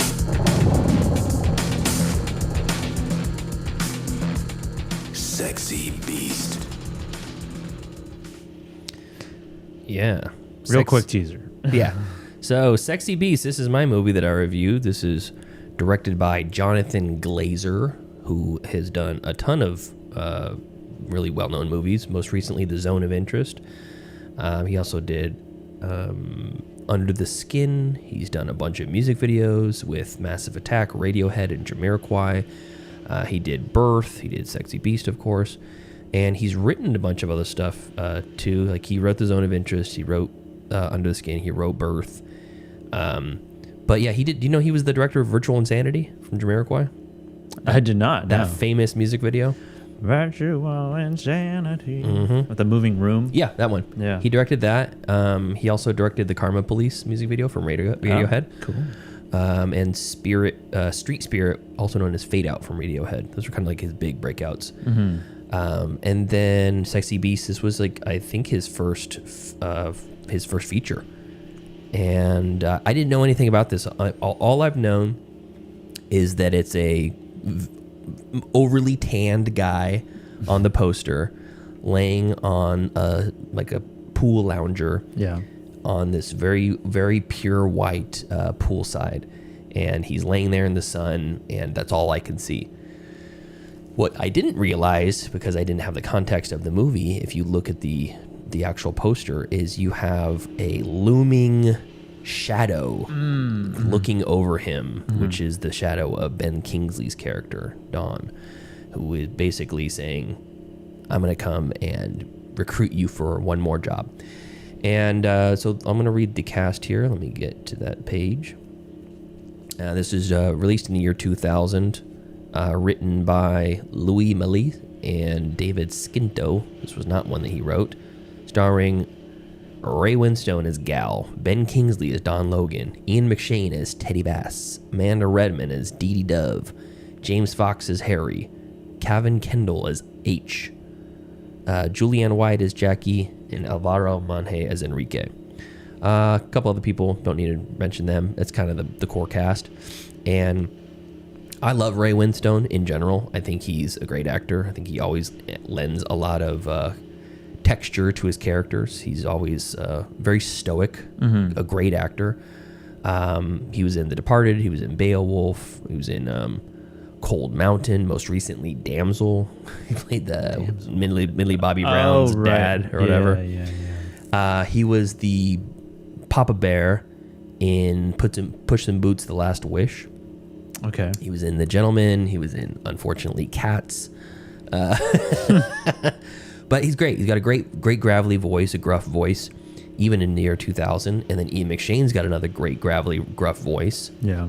And then Ben Kingsley, who I think he's got. I would consider him. You don't really think of him when you're talking about best actors too much. But man, he's good. Like I've never seen him phone in a performance ever. Never seen him give a bad performance, even when he's playing the Mandarin in the MCU movies. Is it the Mandarin? It's the Mandarin because he said when he was revealed that he's not really a bad guy and he's just an actor. Yeah. He says, I said the Mandarin because I like the fruit. They think it's because I'm Chinese. I'm not Chinese. I don't look Chinese. I'm British. And or something like that. Yeah. But he is fucking menacing in this. And it's really hard to not compare this to Snatch or Lock, Stock, Two Smoking Barrels and or any of those. And I'm pretty sure Lock, Stock came out first and then this and then Snatch, I think. Or kind of around the same time they were released. I want to say Snatch was also in the year 2000. Let's see here. Snatch movie. Yep, 2000. So it's really hard not to compare them because Ben Kingsley plays this overtly menacing... I don't know if you call him a mob boss in Britain, but he's like a gangsta. He's a proper gangster, and he's... he kind of reminded me of Bricktop. Ray Fiennes' character in Bruges. Yeah, that's a good call. Ray Fiennes in Bruges, Bricktop from Snatch, any of those types of characters where his name is known. He's known to be a psychopath. And... Ray Winstone's character, Gal, he's retired basically from the business. It never says what he did or whatever, but you're like... I think he was a safecracker. Maybe. I think that's what they say. That's what the IMDb says. Anyway. It says safecracker on the IMDb, but I don't remember them referencing that because they don't have to crack a safe for the heist in this one. It would have been easier probably to crack the safe, but anyways, he's left the life, he's retired, and he's moved from England to Spain. He's got his hacienda. He's got his bird with him, his lady, Dee Dee Dove. And then he's got two friends with him. He's got H, his friend H, and his wife, what's her name? Brittany? Barbara? Something like that. And she's not even listed on here. Oh, Jackie, that's it. Julianne White, Jackie. And they live also in Spain with him, so they must have been really close friends, and they all retired together out of the game. And they're living this somewhat lavish life. Yeah, and they're in this kind of nice house. Yeah. And he says, I don't have all the money in the world, but I have enough. And the first scene just lays out how ridiculous the character is, which is funny because he's got fucking chutzpah. He's got a swagger about him, and he's laying on this lounger, crisping in the sun. Yeah, and it's an all white pool, all white poolside, all white loungers, and he's wearing these like reddish tan, sunburned, overbaked, yeah. And he's in this yellow little bikini bottom, speedo, and he's like, I am a man. Oh, I'm so manly. I'm at the peak of my physical game. Who wouldn't want this? Yeah. And he's just like mumbling to himself, and it's happening in world. It's not like it's VO, but as it pans to him, you can see his mouth. He's actually saying it to himself. Yeah. As the pool boy's like cleaning the pool, and then he reaches over and he grabs a wet washcloth. It's soaking in ice water, and then just puts it on his junk. He's like, that's real nice. And he's just got this like aura. He's completely aura farming by the pool. And then clearly loves his wife. And a boulder rolls down the hill and splashes into his pool like an act of God. Just like a tree falling down on my fucking car. Yeah. The boulder rolls down the hill, almost hits him, goes into the pool, sinks down the bottom of the pool. And the whole like interaction is goofy, you know. He's trying to tell his wife about the boulder in the pool while he's in the pool underwater. And he's like, boulder, when he's underwater. And it's got the subtitles, boulder. And really goofy. And then smash cut to they're out for dinner, and the friends show up, and they look like they've seen a ghost. And they sit down, and he's like, what's wrong? And she basically says, I got a call from Don, and they want you to come back. Well, tell him I'm retired. You don't tell Don you're retired. I'm not going to tell him. You fucking tell him. And then you kind of get this idea of who the character of Don is, and then you're introduced to Ben Kingsley. And yeah, he's every bit of an unhinged psychopath as they led to believe. And it's in true bipolar sociopath fashion. It's like he's not a good guy. He's not a nice guy. He's rude and he's abrupt, and he wants things his way. He doesn't care who he pisses off when he says things. But it's not like he's ready to kill you at any moment's notice. Yeah.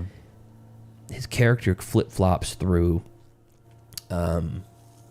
like calm crazy to I'm going to beat the fuck out of you with your own shoe crazy. Like at one point he's talking to himself in the mirror, and it's in the middle of the night, and he's staying at Gal's house, and he's talking to himself in the mirror, basically whipping himself up into a frenzy about how no one respects him. And he busts the door open into Gal's room while him and his wife are sleeping, and punches him in the head. It's like, you fucking think I'm a fucking idiot.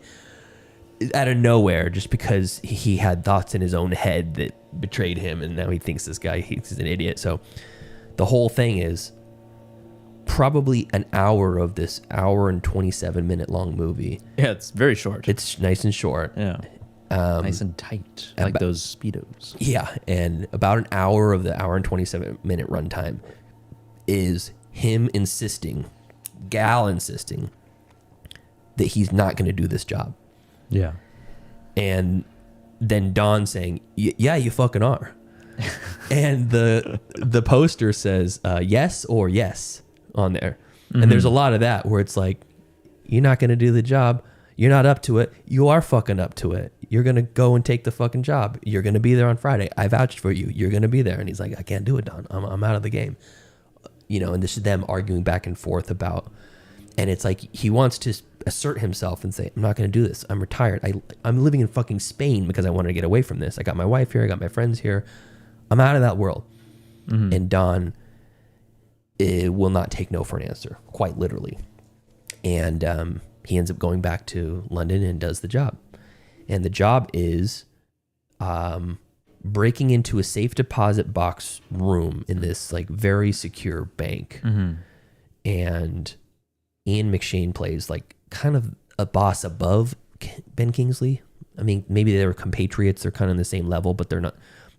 They're in the same world. They're both psychopaths. And he's the one who orchestrated the whole thing. And he puts something in a safe deposit box to get access to kind of scope the place out. And then he realizes there's a wall over here, empty wall with nothing on it. And he finds out that there's a bathhouse on the other side of that. So they decide to dig through the pool underwater, chisel through the wall to get into this secure facility to get all the contents of these, dozens of safety deposit boxes. And in the process of that, they're flooding the safety deposits. So it was all done with scuba gear and stuff. It's a very weird plan. Yeah, it is very odd. I remember that being like, they got to drill through the wall. Chisel, like jackhammer through the wall. Yeah. And then they get in, and it's like, why do they need this fucking guy? He's a fat, washed up old dude, He's not fat, but he's like, all these other guys are like skinny, young, spry guys. And he's clearly like in retirement mode. Like he's not in the prime shape of his life, hasn't done a job in years, we believe. And, but he wants him. So, the amount of time that you see the heist, you don't even hear about what the job is until he gets to the job. Oh, yeah. You're alluded to that they're going to break into this safety deposit box room at the bank. And that's about the extent of it. You find out the details the day of the job as the audience member. So in that sense, it didn't feel like a heist movie. It felt like a movie that had a heist in it. And instead of hearing the machinations of the heist and the details about it, you hear the machinations of the relationship between the guy that wants him to do the heist and the guy that will be one of 8 guys that do the heist. Yeah. Who's really crucial to this heist, apparently. Yeah. Because like if he's a safecracker, fucking great, but they're using jackhammers the whole time. Why do you need? Yeah. Why do you rent need, day laborers, my guy? Yeah. Why do you need a safecracker to jackhammer? Yeah. I mean, who is he? The one that came up with that plan? No. Nope. Okay, then. So there's like it's not an airtight story, but at the same time, the characters are fucking phenomenal. Like I love Ben Kingsley. I mean, the dynamic is very. I mean, this movie came out in 2000. Yeah, and In Bruges came out in like 2008 or something. Let's see. I want to say, and the dynamic between them is a little bit like Brendan Gleeson and Ray Fiennes. Oh wait, you got it. Yep. Because you have it's obviously a very different scenario. They're hitmen. Yeah. And these are just bank robbers. One is just, I don't want to do it. And the other guy's like, no, I want you to do it. And yeah. That's more of the whole movie than the actual planning of the heist or anything like that. But because of the heist being like such a central point for this character, Don's character,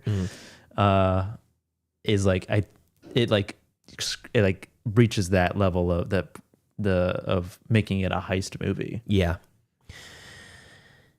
Yeah, and there are times the whole time I'm like, why don't they just fucking kill this guy? He's clearly like no one's gonna miss him. But then I'm like, okay, he's connected to organized crime. So which guy? Don? Don, yeah. Oh. Like you're in Spain, you're on my territory now. Yeah. And have you seen Resurrection with Rebecca Hall and Tim Roth? Came out a few years back. It's like a psychological thriller horror. That entire movie is about gaslighting. And Tim Roth is this abusive ex that she has, and he comes back into her life, and she's like a high power CEO now, very well taken care of, and is all self-made. And he comes back into her life, and she's like, I don't want you here. You can't be here. You've abused me enough. And he's just like, I'll leave if you do me a kindness.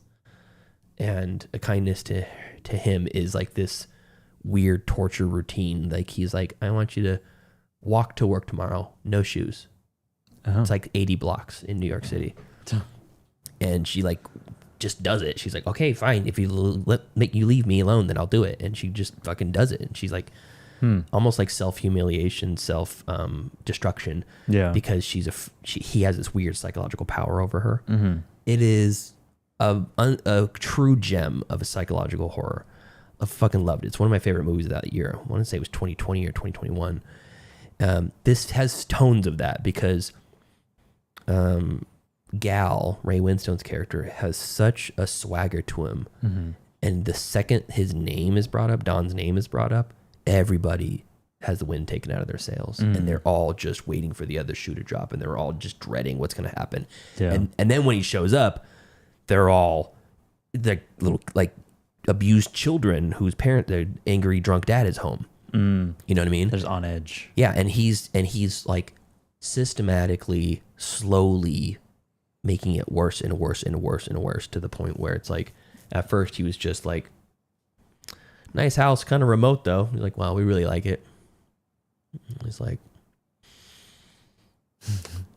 you know, your wife's a porn star. There's a bunch of guys back home that still have a weekly wank tour. They meet up on every Wednesday. They call it the Wednesday wank. All the girls that you could have had, gorgeous gal back in the day, consummate coxman. You could have had anybody. You had to pick her. Terrible, terrible thing, tying yourself down to a porn bird. And it's like he's saying that while she's in the other room, clearly can hear and stuff. And it's like he's just like asserting this weird bully dominance over them. And it's 4 grown adults, 2 of which are gangsters, 2 are the wives of the gangsters. And then this outside force comes in, and he spends 45 minutes at the runtime tormenting them. And then you see this heist, and it's not a particularly interesting heist. Yeah. Kind of confusing at best. Like, I feel like you and I probably could have come up with a better plan than that, you know? Could have drained the pool before they went in. Would have made it easier, at least less messy. So, in that sense, I don't think it's a great heist movie. Yeah. But I fucking loved it. For its other elements. Yeah, for other non-heist elements, I loved it. I thought it was a really interesting character study on like the dynamics of power and, you know, Ben Kingsley's. I will remember his character of Don for a long time. And then there's this other aspect to it, the way that Jonathan Glazer shot it, where there's some interesting camera angles and some interesting kind of camera movements and stuff. But then the fact that the boulder kicks off this entire thing, like he's just soaking in the aura, and then this boulder comes down and almost kills him. And he said, "You could have come home to a squash husband, Dee Dee. I'm serious. I almost died, but I didn't." And then I was thinking, okay, so I already know the ending. He's going to survive, and that's going to be it, because that's this force, this outside force that he didn't expect comes into his life, almost kills him. Yeah. Which is Don, obviously. So I liked that. And then there's these weird like dream sequences that he experiences that almost looks like a Donnie Darko rabbit, but it's like more gangly and more hair. He looks like a cross between the Donnie Darko rabbit and the Grinch. Jim Carrey's the Grinch, but all gray. And he sees these visions of him like eating a steak dinner, and this rabbit comes in riding a horse, and he pulls like an Uzi, and he's going to kill him. And then it cuts to Ian McShane sitting down at the table with him. Yeah. And it's like, I assume that is just that the past life coming back to haunt him, whether he wanted it or not. And why it had to be a shaggy 6-foot tall rabbit, I don't know. Yeah. But creative license, Jonathan Glazer took it, and I thought it was really cool. Yeah. So, what do you remember feeling about the movie? Because you've seen it. Yeah. I remember feeling sweaty. Yeah. It's just like they're in that hot Spain sun, and he's just like greased up all the time. It felt like also maybe it was very humid.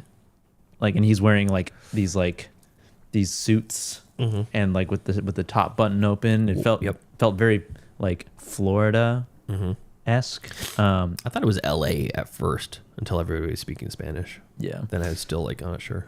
Because it's like in a desert almost, right? It's like a desert terrain. Yeah, he's on the like lowlands up on the hillside, so it's kind of halfway desert. I remember it being like funnier than like I thought it was gonna be. It's funny like Snatch is funny. Yeah. Yeah. And then Ben Kingsley's character just being like he's on the spectrum. Yeah. He's a psychopathic autist. Yeah.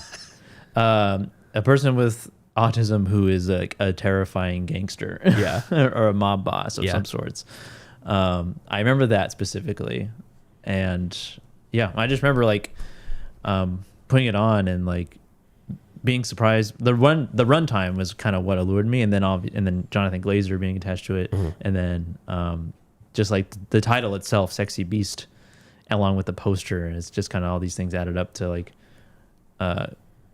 gaining my interest in watching it in the first place, and then watching it and like kind of being like not knowing what to expect with a name like Sexy Beast. I think I didn't know anything about it. I was shocked that it was on the heist list when we were looking up like top rated heist movies to get ideas for this. Yeah. I was like, I had no idea it was a heist movie. I totally forgot about that element. Because I just don't think that that's the primary component, which to me makes it feel like it doesn't really qualify for being a heist movie. Yeah.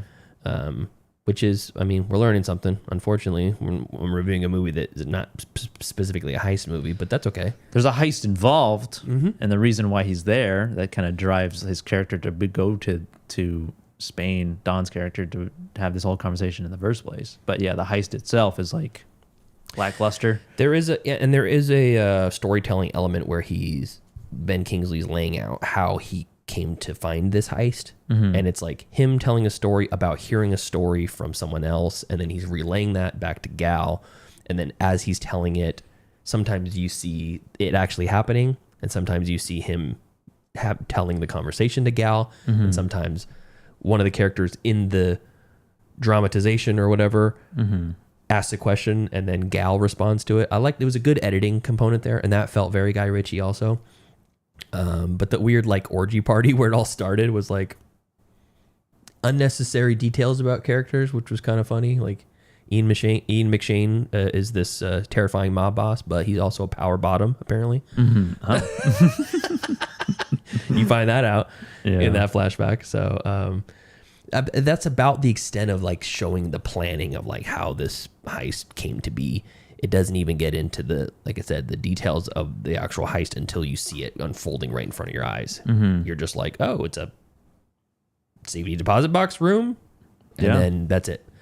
So yeah, I probably liked it. Yeah, I liked it a lot. Grade? I probably give it A minus. I liked it a lot. If I were to grade it as a heist movie, though, it's probably like a C plus. Yeah, just because it's like.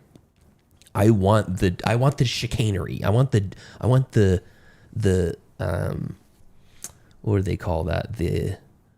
When you're like a grift. I want to see the grift, and I just that part left me wanting a lot more. But goddamn, Ray Winstone is good in this, and Ben Kingsley is even better. So I think he was nominated for a Academy Award for this too. Really, Kingsley? Yeah, crazy. Let's see here. Nominated for 1 Oscar. Yeah, I'm 99% sure it was. Yep. Best actor in a supporting role, Ben Kingsley. Oh, cool. 2002 nominee. Seems like such a small movie, and then that kind of gets pulled out of it. That's dope. And it's weird because it was released in 2000, but it made it to the 2002 Oscars.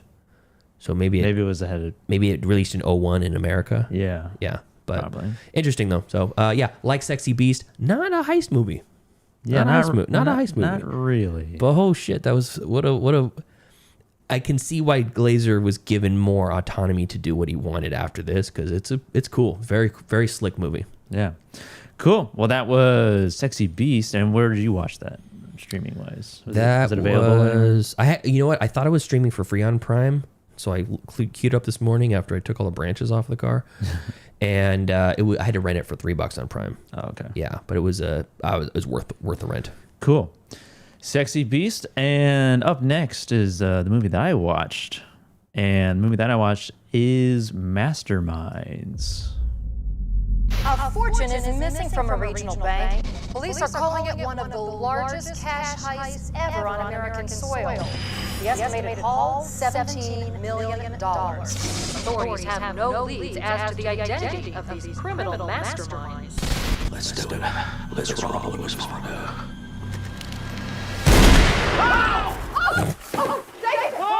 That bullet just went straight between your cheeks. Yeah, feels like it just grazed my biscuits right there betwixt them. Dear merciful Lord, it's me, David. Is he praying? Forgive me for stealing all this loot. He's praying. I promise I'm going to do something noble with it. I'm opening a teen camp for at-risk horses. He's so lame.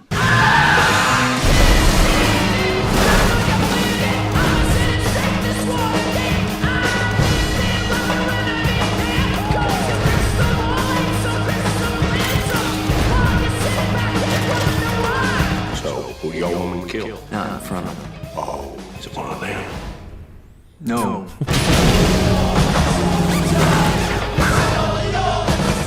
Yes, Just hold on right here. Don't worry about a fight. Lord, that's a cheap door. You gotta give me a 3 count next time. Brace your boobies. Sometimes the only way out is through.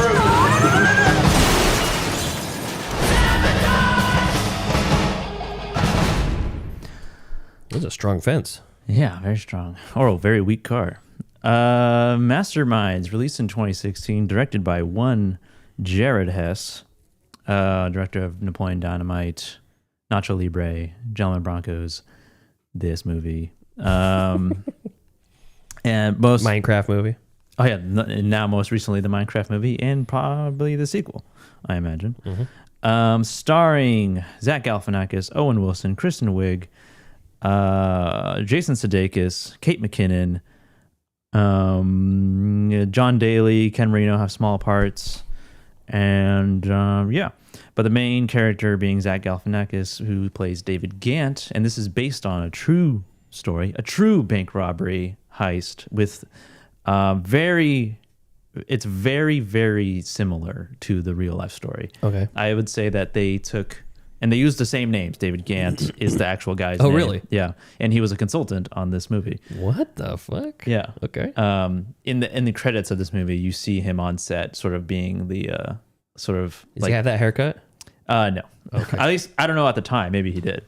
That might have just been a Jared Hess additive. Yeah. There. Feels Hess-esque. Hessish. And Owen Wilson plays Steve Chambers, who is sort of the instigator of robbing the armored car from this of the $17 million. And Kristen Wiig is a coworker of Zach Galifianakis' character, who is a armored car security guard who drives around the armored car with the money and drops it off to banks. And they sort of develop a kind of romantic relationship.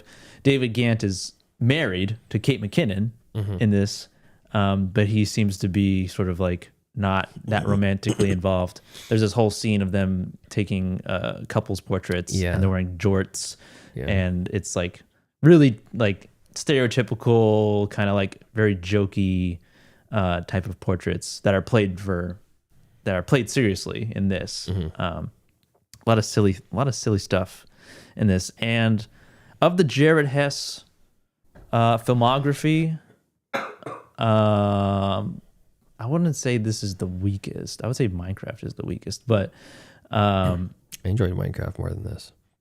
Masterminds? Yeah.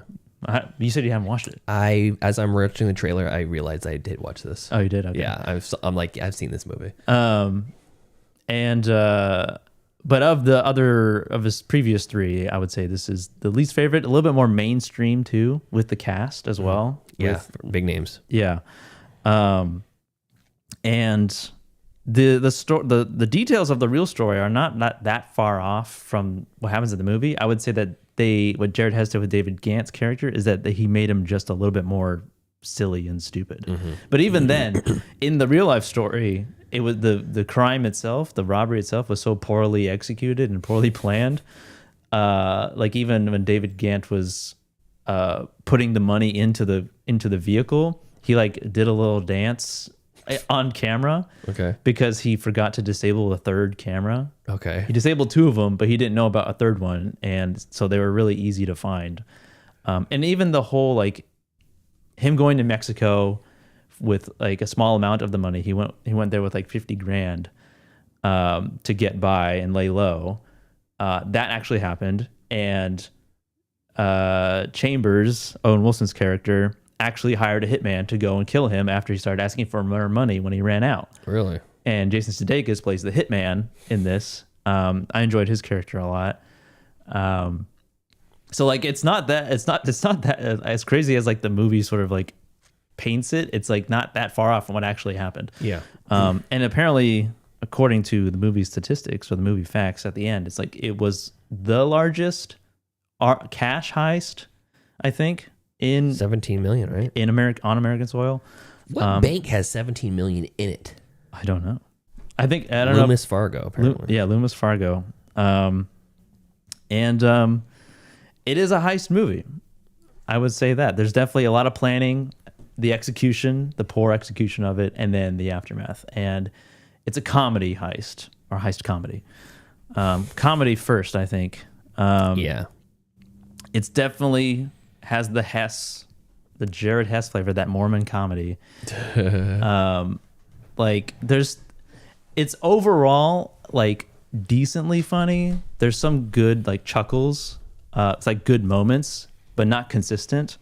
I'm reviewing it as a comedy now, but like when he gets the money and he's on his way to go to Mexico, they give him this really like ridiculous disguise with like this, like the wig from Gentleman Broncos that Sam Rockwell wears, like this long straight white wig, and then with bangs, and then they give him contacts that are like cat eyes, and he is at airport security, and they're like looking at him, and he's just staring at them like it's normal. And then at one point, one of the contacts goes sideways. So it's like, it's a very silly, for sure. And it's funny because as a heist movie, it's such a poorly executed heist. Yeah. That it's almost like the heist movie antithesis a little bit in terms of like the planning and execution, because it is so poorly done.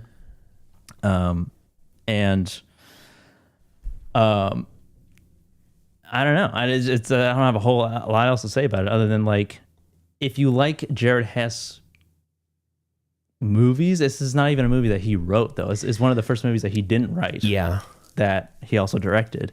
And I feel like it might, I don't know if that has anything to do with the output or the outcome of the movie itself. Maybe. I feel like my problem I have with a lot of Jared Hess movies is that, because they're really hit and miss for me. Love Nacho Libre, the wholesomeness of it. Love Napoleon Dynamite. It's true lightning in a bottle.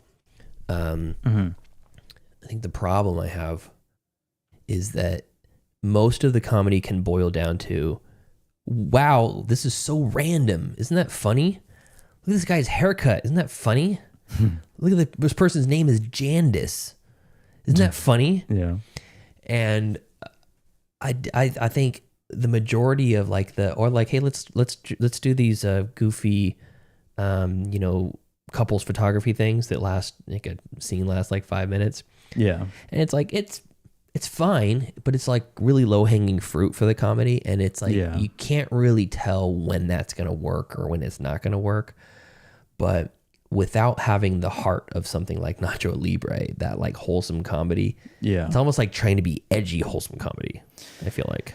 Yeah, there's definitely a line of like this is a joke, or this is supposed to be funny, and you should be laughing now. Yeah. Like it's like, oh, that's funny kind of reaction to like the jorts, that photo shoot scene. I'm like, yeah, and like 2015 that might have been funnier, but or if you were 13. Ironic, this movie came out in 2016. Yeah, I don't know. It's the whole thing to me is it's hanging a lot of the weight of the movie on just the goofiness of the characters instead of the situation, and the situation is funny on its own. So I don't know. Yeah, maybe in the hands of a different comedic director, could have been better, because it's not great, and it's not necessarily like, I wouldn't not recommend it, but I would not recommend I wouldn't say it's not a bad movie. It's just not great, or that good or stand outish in any. I mean, of the Jared Hess movies, it is the weakest, probably, or one of the weakest. Yeah, and I didn't love a Minecraft movie, but I also, it wasn't made for me, and it's like this type of movie should be made for me. It's not catered to children like the Minecraft movie is. Oh no. Yeah. So I mean, it should be right up my alley, but it missed big time. And I don't remember even watching it. That's not a really good sign at all. Only when we started watching the trailer, I'm like, yeah, I've seen this scene. Yeah, I've seen this scene. I've seen that too. Yeah. Oh yeah, I've seen the whole thing. I've seen this movie. In my pre-Letterboxd days, so I don't have it logged. Yeah, like the haircut that he gives Zach Galifianakis is like, is it necessary? Is it just like to make this character just that much goofier, be goofy, be silly, be. It's not like an accident, like that he has this haircut. He has this haircut because he's a dork. Yeah, is that I guess the intention there? I guess he talks with this like sort of flamboyant Southern accent, because it's Southern accents can be funny, but like a lisp almost. Yeah, he's a dandy. Also, he's a little feminine. Yeah, in the way he carries himself. But that's kind of like, it kind of fits with Zach Galifianakis' sort of the way he acts in in some movies. He does have that shtick to a degree. It's funny to see him pop up in stuff as a serious role sometimes. I've seen it in a serious role. There was this one movie that he was set in a submarine, and he was just one of the sailors on the submarine. I'm like, there's no way that's him. Is this an older movie? Relatively older. Okay. I'm gonna look through this. I mean, that kind of started with The Hangover and him being Russell. What's his name? Russell or something? His name was Alan. Alan. Yeah. That's right. That kind of stereotype. He's serious in Birdman, I guess, a little bit. Is he in Birdman? Yeah, he's his assistant. Oh, right. Or like showrunner or whatever. Yeah, that's right. But yeah, he kind of just fell back into like, I'm a silly guy. I'm like kind of pudgy, and I have a silly haircut and a silly accent. And they definitely his character is like definitely more taken advantage of than in what I imagine in the real life version of this is. Yeah, because in the real life version, he's like very game with the robbery that's put on, and it starts off as like a joke because he's in the real life version. He's making like $8 an hour, working like 80 hours a week. And through the start of a joke, like, what if we robbed the place? Kind of like how in the movie, it gets brought up to Steve Chambers, who Owen Wilson plays. And then that kind of like gets the ball rolling and everyone's on the same page. It's not like they're trying to use him. Yeah. Necessarily, at least in the beginning. But then they send him down to Mexico and they're like, well, he's got 50 grand. We have like 17 million minus 50 grand. $16.5 million or 16. Yeah, whatever. 16.9 million. Like, we have no reason to send him any money. Yeah. You know, but he keeps asking for it. And it's just like Wild Things. Yeah. So, minus the teacher romance. Minus all the nudity. But minus all the wild and things.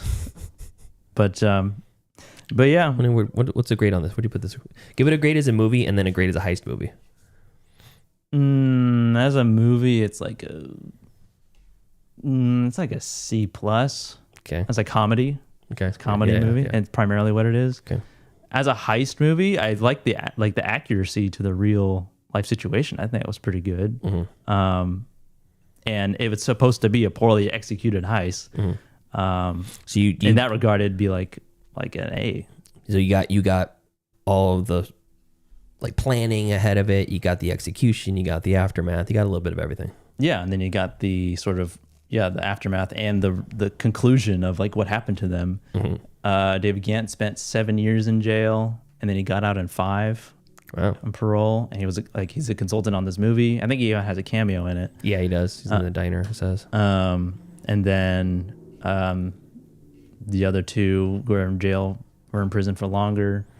And I think only everybody except for one person pleaded guilty. I don't know. And 24 people were arrested. 24? Yeah, I don't know how. Like they all pleaded guilty except for one. I guess so. That's interesting. Yeah, according to the trivia, that's what it said. It said, I didn't even know that there was that many people involved. There were some like innocent people who were charged because they essentially gave them. Oh no, this was in the real life situation.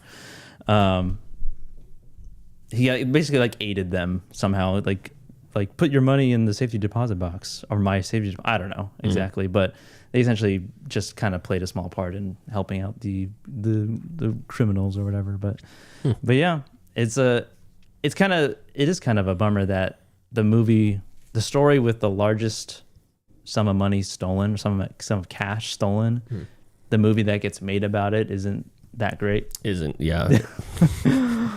I found that movie, the submarine movie. It's called Below. It's from 2002. It's directed by David Toohey, who did Pitch Black. Oh, okay. Yeah, and Chronicles of Riddick and all those movies. And he was also a writer for G.I. Jane and The Fugitive. Oh. Written by Darren Aronofsky.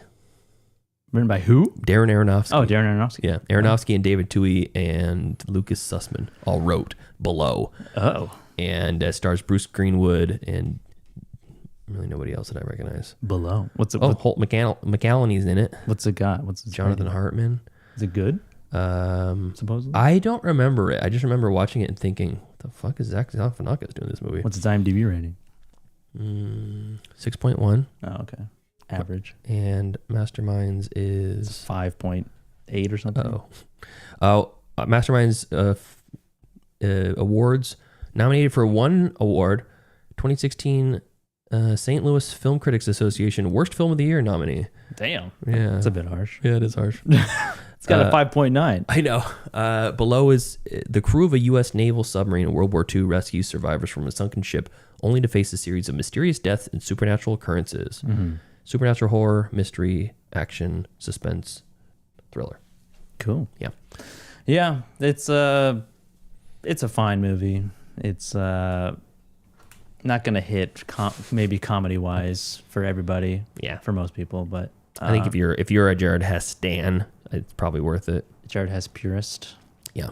But yeah, that's it for our two movie reviews, and we're about to assign movies to each other right now. Right? Yeah, next week. That's the plan. Yep. Next week we have assigned movies. We've already decided in advance. So Joseph, what am I watching? Pete will be watching a classic, I think it's hailed as, Butch Cassidy and the Sundance Kid. Never seen it. Yeah, I've never seen it either. And Robert Redford plays one of the characters. Paul Newman is also in it. Yeah, and that's what Sundance Film Festival is named after. Because Rob Redford plays the Sundance Kid. He must. Yeah. So yeah, I've never seen it before. Didn't know it was a heist movie. Yeah, me either. I thought it was like a Western. Yeah, I think it's a Western heist movie. Okay. And Joseph will be watching Dog Day Afternoon. Yes, two classics of sorts. And Dog Day, I think you said you've seen like some scenes. I've seen when I was younger, my dad I think watched it, and I was in the room, and I remember some moments of it. I didn't remember the plot at all. Directed by Sidney Lumet. It's starring John Cazale. Yeah, Al Pacino, John Cazale, Carol Kane is in it. Gary Springer, recognize him. Charles Durning, Lance Hendrickson. Yeah, and it's also based off a true story. Yeah, so another true story. When I watched this one for the first time a few years back, I was blown away by it. I thought it was just fantastic. Dog Day Afternoon, streaming only for free on Hoopla. It's surprisingly progressive. I'll just say that. Yeah, and then Butch Cassidy is only rentable. Okay, I'll just blind buy it. $3, $4. $4 is a cheaper commitment. Let's do that. All right, so this, if you're listening to this, as it's released on its initial release, you'll know it's a week after the Gab and Chatter. We're splitting the episodes up. We're doing one release 1 week, one release the next week. So we'll record in 2 weeks from now. We'll get those out there, and then once we do those, we're going to reach out to the Patreon members and say, what 2 movies do you want us to watch that are heist movies? Yeah. You pick stuff that we've seen before, stuff that you haven't seen before. Let's have a conversation about it. So we can do that through the Patreon. You can do that through the Facebook group, whatever you like. But we want to get you involved, just like we were doing before. And for now, we're going to do Butch Cassidy and the Sundance Kid and Dog Day Afternoon. Cool.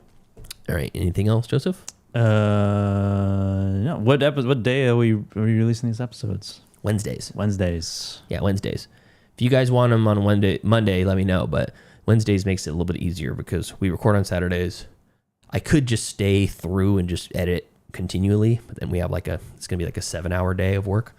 So if we do it on Wednesdays, I can have all the way until Tuesday night to finalize it, edit it, make the thumbnail, get it up for everybody, and I'll just do both at the same time. So just get them knocked out for the next 2 weeks. Yeah. But anyways, until next time.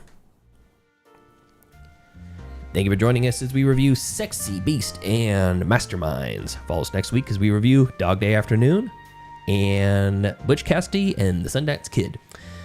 Follow us on Facebook, facebook.com/MCFC podcast, and send us an email, mcfcpodcast@gmail.com. And follow us on Instagram and TikTok at Middle Class Film Class, and on Twitter at Podcast MCFC. All right, it's been a blast. Thank you all for supporting us. Thank you for sitting through as we work through the kinks with our new format, and we will see you next time. See ya.